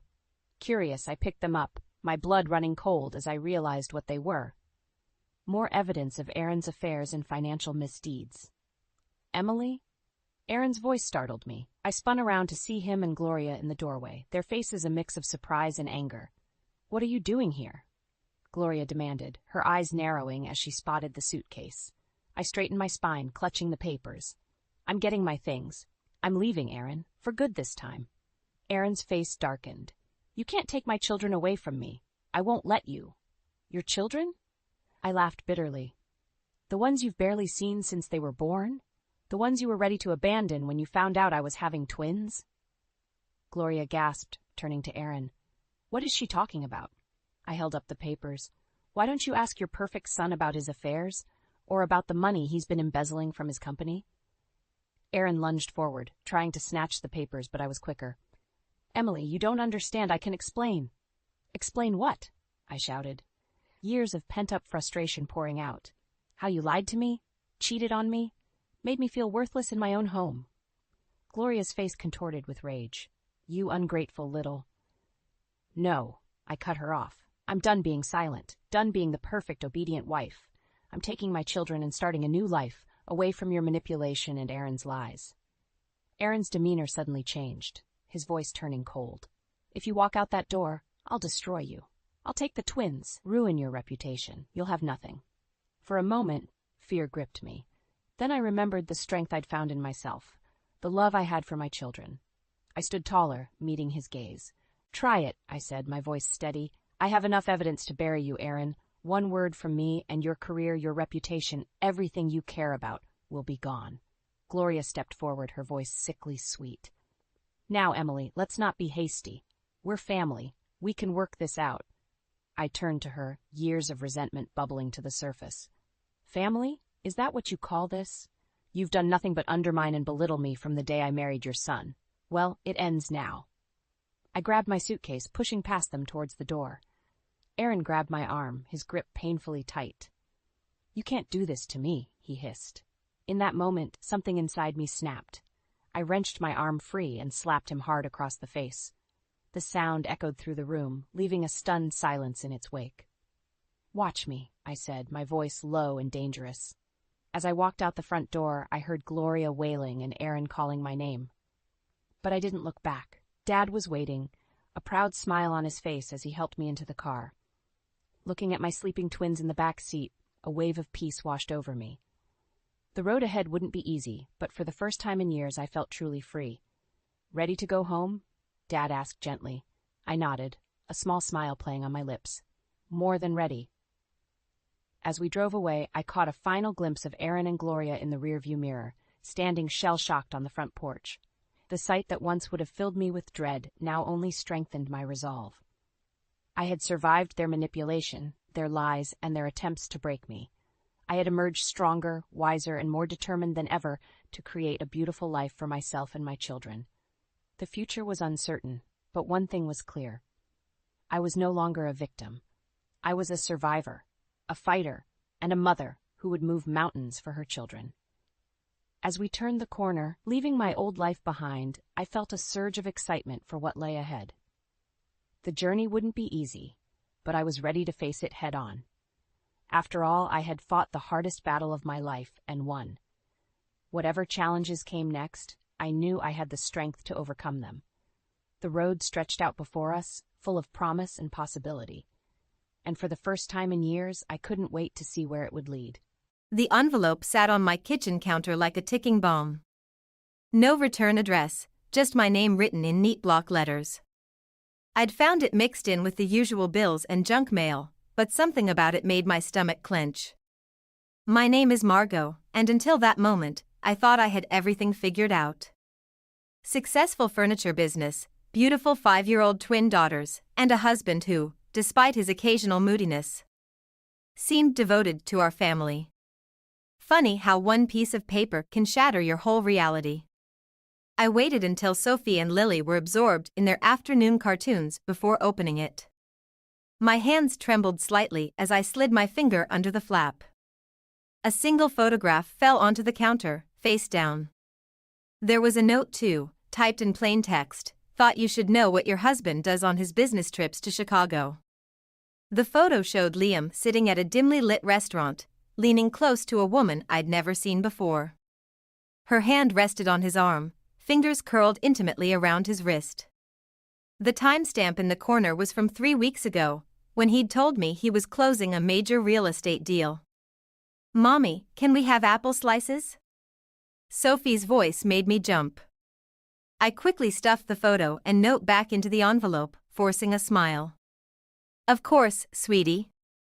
Go back to watching TV with your sister. I'll bring them in a minute." My phone buzzed, speaking of the devil. Liam's text read, "Stuck in traffic. Don't wait up for dinner." I stared at his message, remembering how he'd been stuck in traffic a lot lately.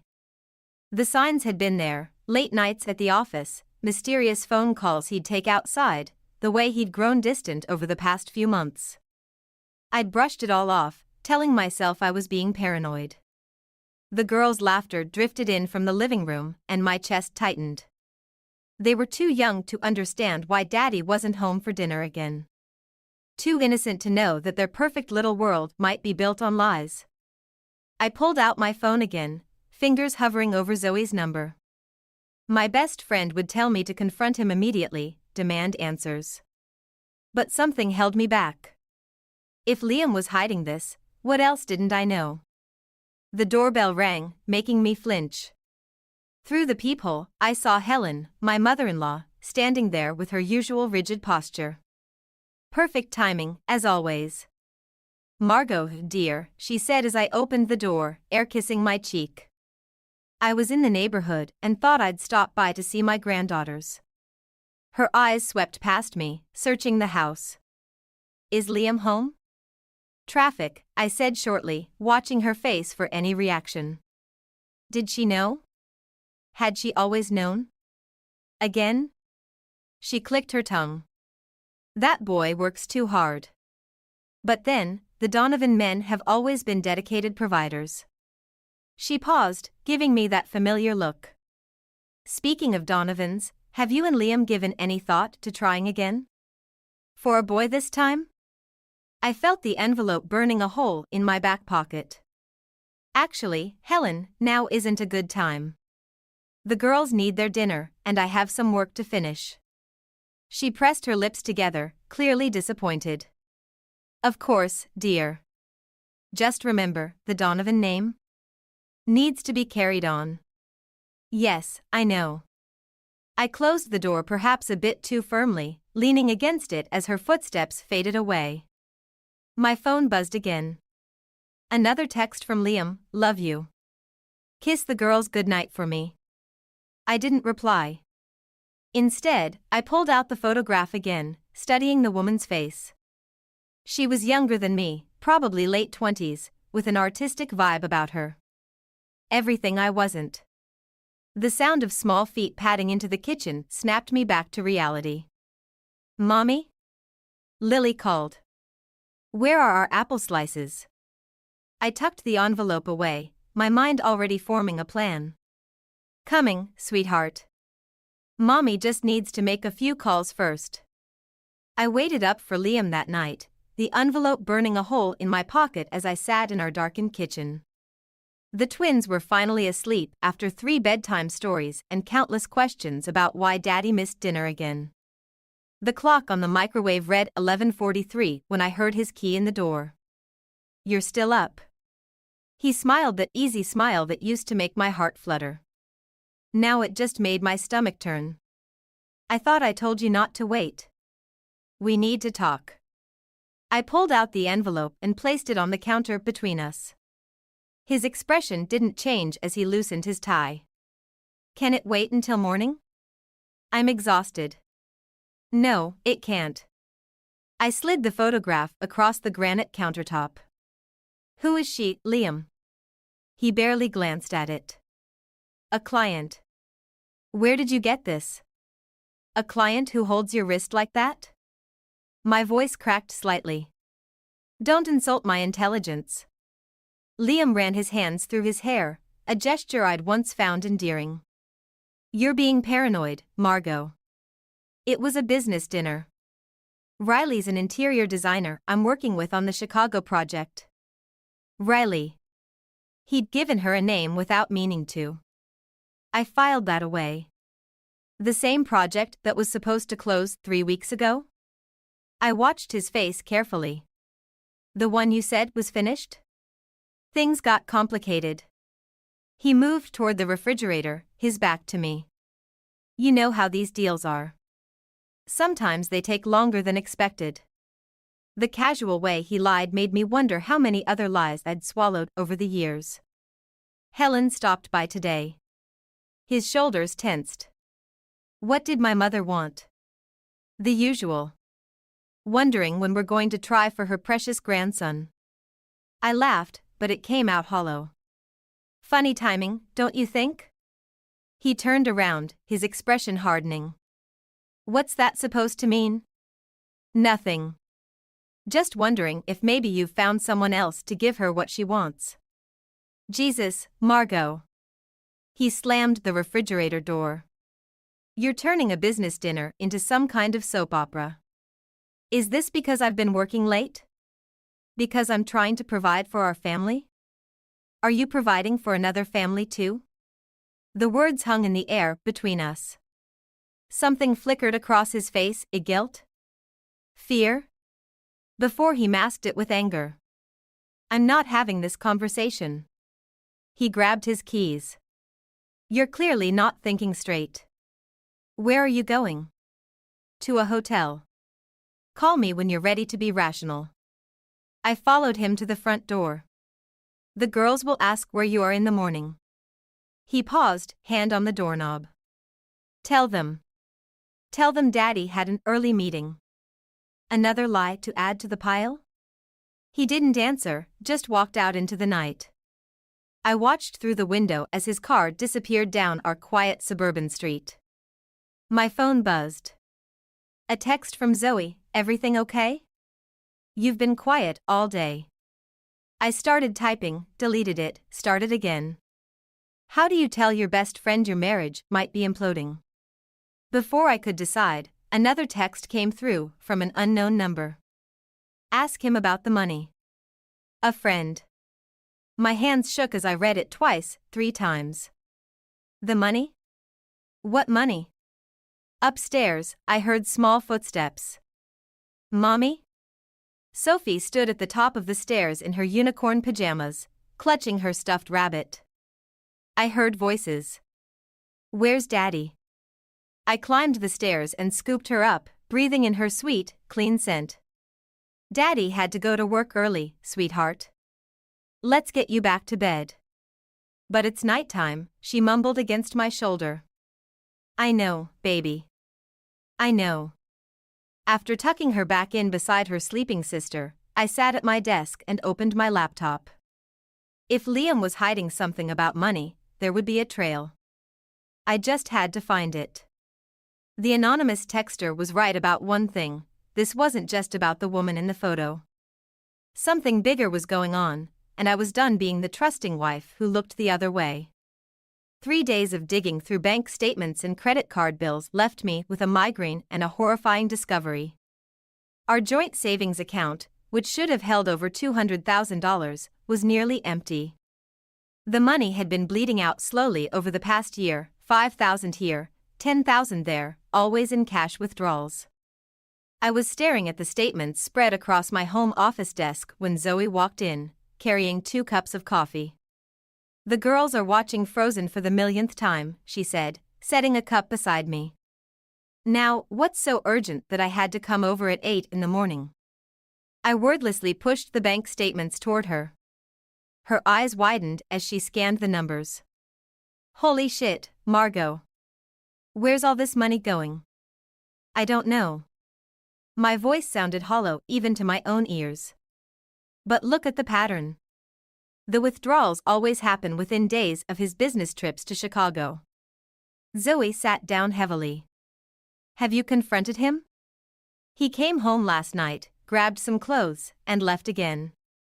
Says he needs space until I calm down about the photo. I laughed bitterly.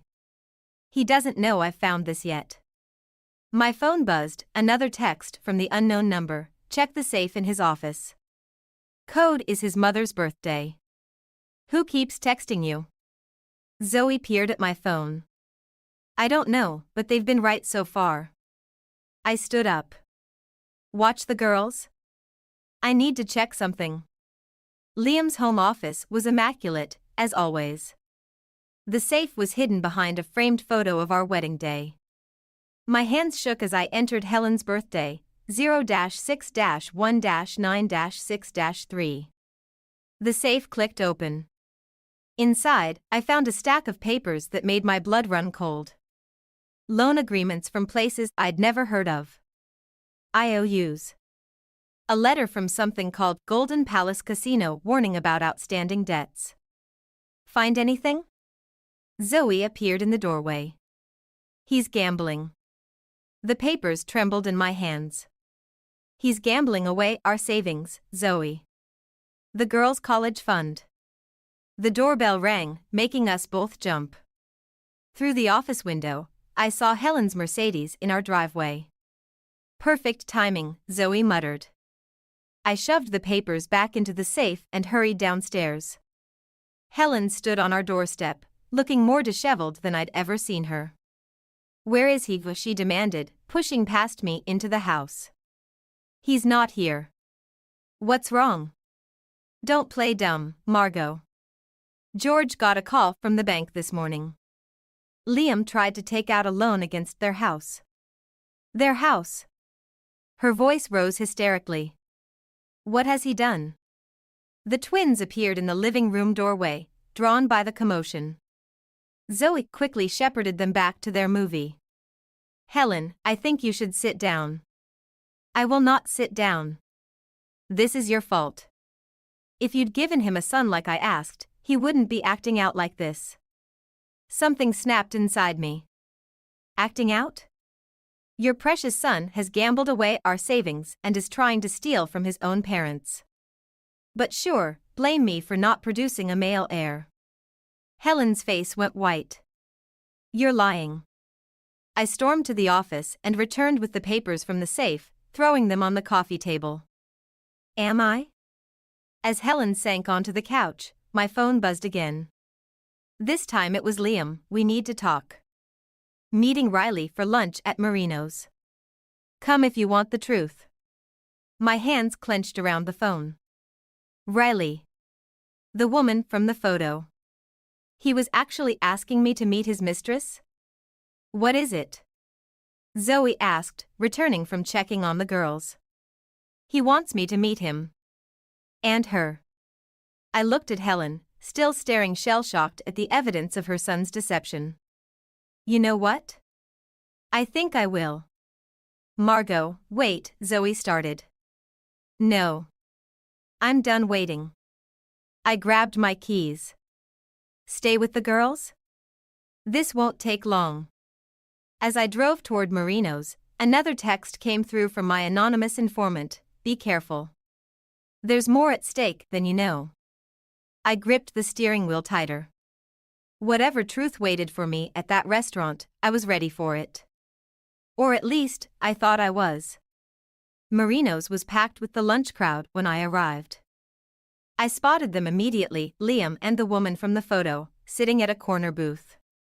She was even prettier in person, with an artistic flair that made my designer clothes feel suddenly stuffy and conventional. Riley stood as I approached, extending her hand. You must be Margot. I'm so sorry we're meeting like this. Her sincerity caught me off guard. I'd expected smugness or hostility, not this gentle awkwardness. Sit down, please, Liam said, his voice strained. We need to explain. Explain what? The gambling or the affair? I kept my voice low, conscious of nearby diners. Or maybe how you tried to take out a loan against your parents' house? Riley's head snapped toward Liam. What? You said the money was for our gallery. Our gallery. The words hit me like a slap. It is, Liam insisted, reaching for her hand. Margot, you don't understand. Riley and I have been planning to open an art gallery, she finished, pulling her hand away from his. With the investment money he promised. I laughed, the sound harsh and foreign. Investment money? Is that what he called it? Liam said he was investing his own money, Riley said slowly. From his real estate deals. There are no real estate deals. I pulled out the casino documents, sliding them across the table. Just gambling debts and empty accounts. Riley's face went pale as she read. These dates. This is when you said you were meeting investors in Chicago. I can explain everything, Liam started, but his phone buzzed. He glanced at it and his face went ashen. What now? I demanded. Nothing. Just work. He shoved the phone in his pocket, but not before I caught a glimpse of the text, payment due today or we go to the police. Show me the phone, Liam. This is ridiculous. I came here to explain about Riley, not to. The phone. My voice was steel. Now. A tense moment passed before he handed it over. The text was from someone named Marcus, last chance. Payment due today or we go to the police about the forged documents. What forged documents? Riley asked. Liam put his head in his hands. The loan applications. I used Dad's signature. The pieces clicked into place. That's why Helen came over. The bank called them about a loan they never applied for. I was desperate, Liam said. The casino was threatening to expose everything. I just needed time to make it right. By stealing from your parents? From our daughter's future? Riley stood abruptly, gathering her things. I can't. I need to go. Riley, wait, Liam reached for her, but she jerked away. Don't contact me again. She turned to me. I'm so sorry, Margot. I had no idea. After she left, Liam seemed to deflate. I love her, he said quietly. I know that's not what you want to hear, but... Stop. I held up my hand. The only thing I want to hear is how you plan to fix this before our daughters lose everything. I have a plan.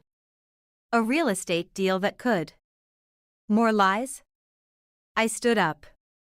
You need help, Liam. Professional help. But I won't let you drag us down with you. My phone buzzed, another text from the unknown number. Check your business accounts. Now. Cold dread washed over me as I opened my banking app. The furniture business account was empty. Every penny gone. What did you do? I whispered, showing him the screen. I was going to pay it back, he said desperately. Just give me one more chance. I walked out of Marino's without looking back, my mind racing. The business account had held nearly $500,000, money for payroll, vendors, operating costs. Money that wasn't just mine to lose. In my car, I sat gripping the steering wheel, trying to steady my breathing. My phone buzzed one final time. Now you know everything. What are you going to do about it? What indeed? I hadn't expected to find George Donovan sitting alone on my front porch when I got home. He looked older than I remembered, shoulders hunched under his worn blazer. Unlike Helen's dramatic entrance earlier, his quiet presence felt more ominous. The girls are napping, Zoe said when I walked in. Helen left about an hour ago. She was upset. Her husband's outside. Zoe peered through the window. Want me to stay? I shook my head. I need to handle this. George didn't look up as I sat beside him on the porch steps. We sat in silence until he finally spoke. I knew about the gambling, he said quietly. Years ago, before he met you. Had to bail him out twice in college. My hands clenched in my lap. Why didn't you warn me? He promised he'd changed. And Helen. He sighed heavily. Helen wanted the marriage so badly. A proper daughter-in-law from a good family, someone to carry on the Donovan name. I was just a breeding mare to her, wasn't I? Helen's always been traditional. When you had girls instead of boys. He trailed off, looking ashamed. My phone buzzed. A text from my business partner, emergency meeting tomorrow. Vendors threatening legal action over bounced checks. He took everything, George. Not just your money or our savings. My business account too. George pulled an envelope from his jacket. Helen doesn't know I'm here. This is everything we have left in our retirement fund. About 50,000. I stared at the envelope. I can't take that.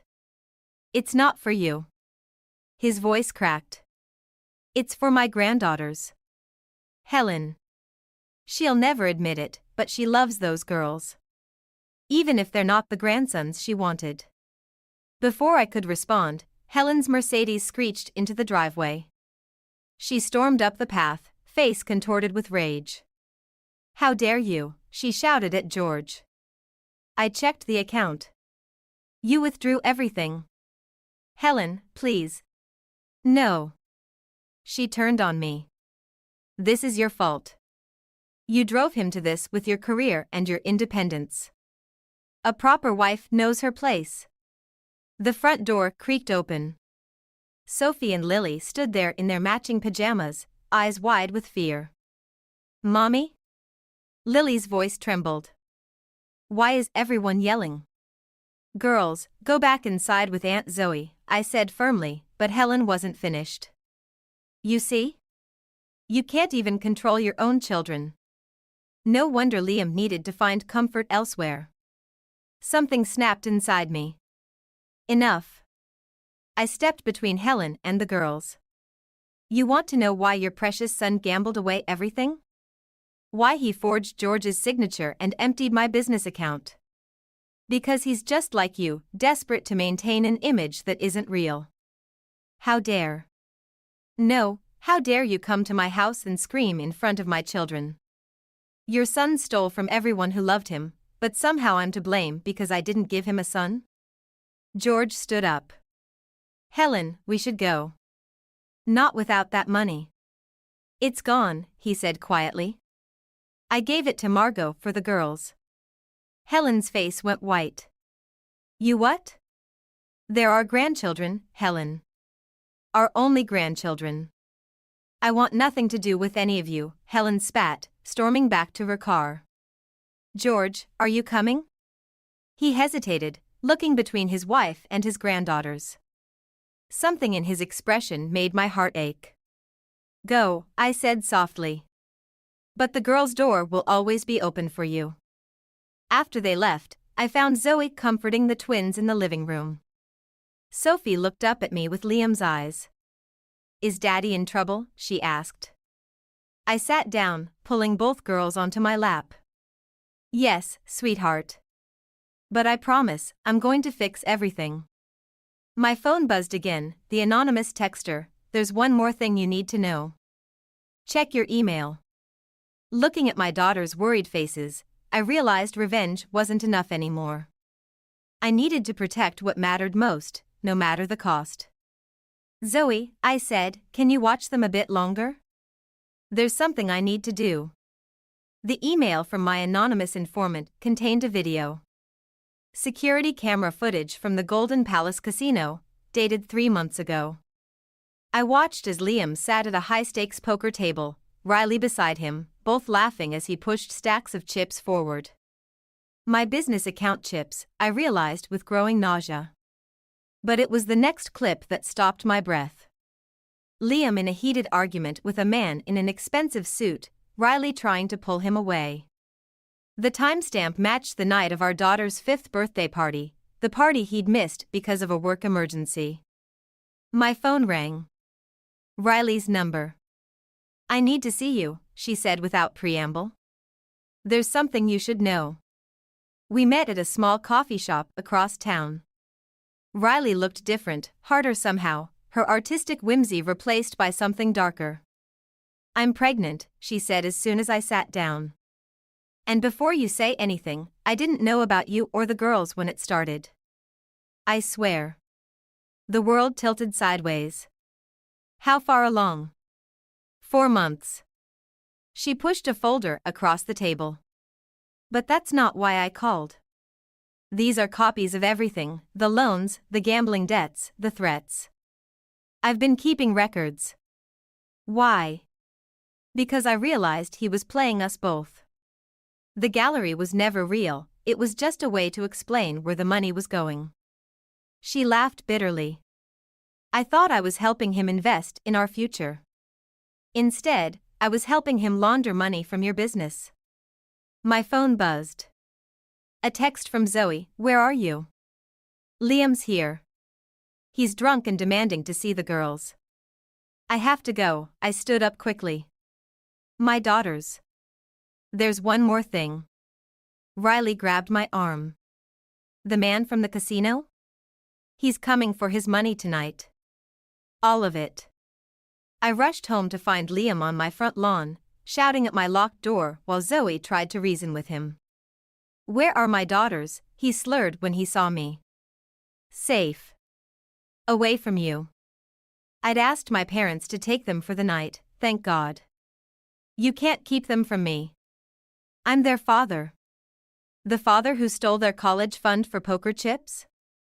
I held up my phone, showing the casino footage. "Or the father who missed their birthday to get in deeper with loan sharks?" He lunged for my phone, but Zoe stepped between us. "Leave, Liam, before I call the police." "Go ahead."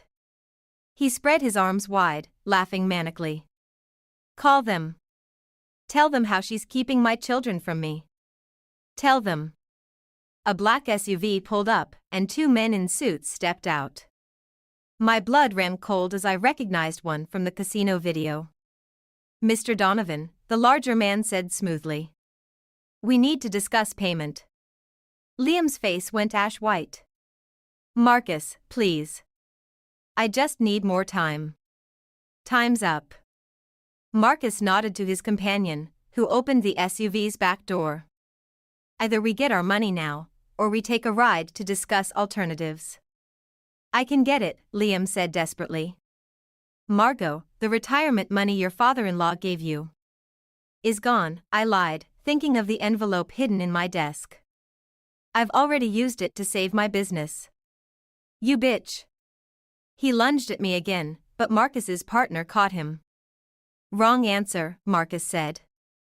"Let's go, Mr. Donovan." As they forced Liam into the SUV, he shouted, "This isn't over. Those are my daughters too." The SUV disappeared into the night, leaving me shaking on my front lawn. "Jesus, Margot," Zoe whispered. "What are you going to do?" My phone buzzed one final time. The anonymous texter, "Now you have a choice. Save him with George's money, or save your daughter's future. Choose wisely." I stared at the message, remembering Sophie and Lily's faces when they asked why Daddy missed their birthday. Remembering Helen's cruel words about proper wives. Remembering every lie, every betrayal, every moment I'd chosen to look the other way. "I'm going to do what I should have done months ago," I said, pulling out my phone to dial 911. "I'm going to protect what matters." But as I pressed the numbers, another text came through from Riley, "Don't call the police. There's something else you need to see first." Riley's text led me to a storage unit on the outskirts of town.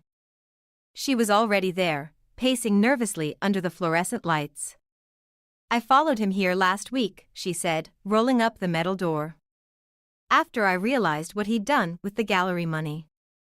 The unit was filled with furniture, my furniture. Pieces from my showroom that had mysteriously failed delivery over the past year. But it wasn't just furniture. There were boxes of financial documents, multiple phones, and a laptop. "He was selling it all under the table," Riley said. "The furniture, the gallery scheme, the gambling, it was all connected. Marcus isn't just a loan shark. He's Part of something bigger. I picked up one of the phones. That's why you've been sending me anonymous texts. She nodded. When I figured it out, I knew I had to warn you. But carefully. These people. They're dangerous. Headlights swept across the storage unit. A black SUV pulled up. Right on time, Riley muttered. Marcus stepped out, followed by Liam and another man. When they saw us, Liam's face contorted with rage. You set me up, he snarled at Riley. No, I stepped forward. I did. The police are on their way. They're very interested in where all my inventory disappeared to. Marcus laughed. Police? You really think? I think the FBI is even more interested, I cut in, holding up my phone. Especially in your money laundering operation. My anonymous friend here has been very helpful with documentation. You stupid bitch, Liam lunged forward, but Marcus held him back. The money, Marcus said calmly. Where is it? Gone. Every penny you thought you could squeeze out of my business is gone. I met his eyes. I transferred it all back this morning. Turns out my bank was very understanding about fraud. You're lying. Check your accounts, Riley said. I helped her trace everything through the gallery records. It's over, Liam. Sirens wailed in the distance. Marcus's calm facade cracked. Get in the car, he ordered Liam. Now. No. Liam's voice shook. Margot, please. Think about the girls. They need their father. They need security and truth, I said. Two things you never gave them. He reached into his jacket. I'm not going to prison. Everything happened at once. Riley screamed as Liam pulled out a gun. Marcus and his man dove for their car. And I thought about my daughters, about the life I wanted for them, about the truth I needed them to understand someday. Shoot me then, I said quietly. Show them exactly who their father is. His hand trembled. In the distance, red and blue lights flashed. You ruined everything, he whispered. No, Liam. You did that all on your own. The gun clattered to the ground as police cars swarmed the storage unit. As officers rushed in, I watched them handcuff my husband, the father of my children, the man I'd once loved enough to build a life with. Agent Carter, one officer nodded to Riley. Good work. I turned to her in shock. She gave me a sad smile. I'm sorry for the deception, she said. We've been tracking this operation for months. Your husband's gambling debts gave us our way in. She touched her stomach gently. Some parts weren't an act, though.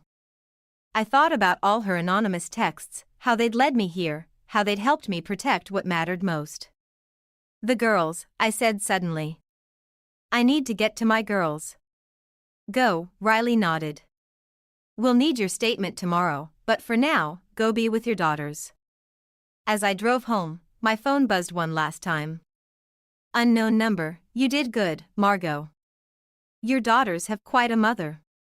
I deleted the message, thinking about the story I'd someday tell Sophie and Lily. Not about revenge or betrayal, but about truth and strength, and how sometimes the hardest choices are the ones that save us. 6 months later, I stood in my newly renovated showroom, watching Sophie and Lily chase each other between the furniture displays. The store's grand reopening was tomorrow, and despite everything, we'd survived. No running, girls, I called out, though I couldn't help smiling. Their laughter echoed through the space, drowning out the lingering ghosts of the past year. The bell above the door chimed. George stood there, looking uncertain until the twins spotted him. Grandpa. They rushed to hug him, and for a moment, I saw tears in his eyes. I brought something, he said, pulling out a small package. Found it while cleaning out the attic. Inside was a wooden music box, intricately carved. Helen's grandmother made this, he explained. For her first daughter. But she only had Liam, so. It's beautiful, I said softly. Helen wanted me to tell you she's sorry. He shifted uncomfortably. She's been different since the trial. I nodded, remembering Helen's face in the courtroom as Liam was sentenced. 7 years for fraud and money laundering. The proud Donovan name, tarnished by her only son. The girls miss her, I admitted. They can visit if she'd like. But there need to be boundaries. She understands. He watched the twins examining the music box. You know, Liam asked to see them. My hands clenched instinctively. What did you tell him? That it's not his choice anymore. That some privileges, once lost, have to be earned back. The bell chimed again. Riley walked in, her pregnancy now obvious beneath her flowing dress. Sorry I'm late, she said. Morning sickness doesn't care about schedules. The FBI investigation had ended months ago, but Riley had stayed in town. We'd formed an unexpected friendship, bound by shared betrayal and eventual healing. Aunt Riley. The girls abandoned the music box to greet her. They'd taken to her immediately, unaware of the complicated history between us. I should go, my George said. Helen's waiting. He hesitated. The music box. It should stay in the family. With them. After he left, Riley helped me arrange the final displays while the twins played nearby. Have you decided what to tell them? She asked quietly. About their brother or sister? I watched my daughters, so innocent and resilient. The truth, eventually. That family isn't just about blood or names. It's about choices and trust. And second chances? She touched her stomach meaningfully. Some kinds, I agreed. The earned ones. Later that night, as I tucked the girls into bed, Sophie asked the question I'd been dreading. Mommy, is Daddy ever coming home? I sat on the edge of their bed, choosing my words carefully. No, sweetheart. But that doesn't mean he doesn't love you. Because he made bad choices? Lily asked. Yes. And sometimes, loving someone means letting them face the consequences of their choices. Like when we have to sit in timeout? I smiled, stroking her hair. Something like that. After they fell asleep, I found the envelope George had given me months ago, still unopened in my desk. The retirement money he'd tried to save us with. I'd never needed it, the business insurance and FBI recovery of assets had covered most losses. But I'd kept it, unsure why. Now I knew. Tomorrow, I'd open a new account, 2 actually, 1 for each girl. Not for college or emergencies, but for something more important, choices. So they'd always have the freedom to choose their own paths, unburdened by anyone else's expectations or mistakes. My phone buzzed with a text from an unknown number, not Riley this time, but someone new. He's asking questions about the girls. Watch your back. I deleted it without responding. Whatever came next, we'd face it together, me and my daughters, stronger for what we'd survived, wiser for what we'd learned. The music box sat on their dresser, its melody faint but clear in the quiet room. Not a lullaby of revenge or regret, but of renewal. Of beginnings that come after endings, and the courage to choose them.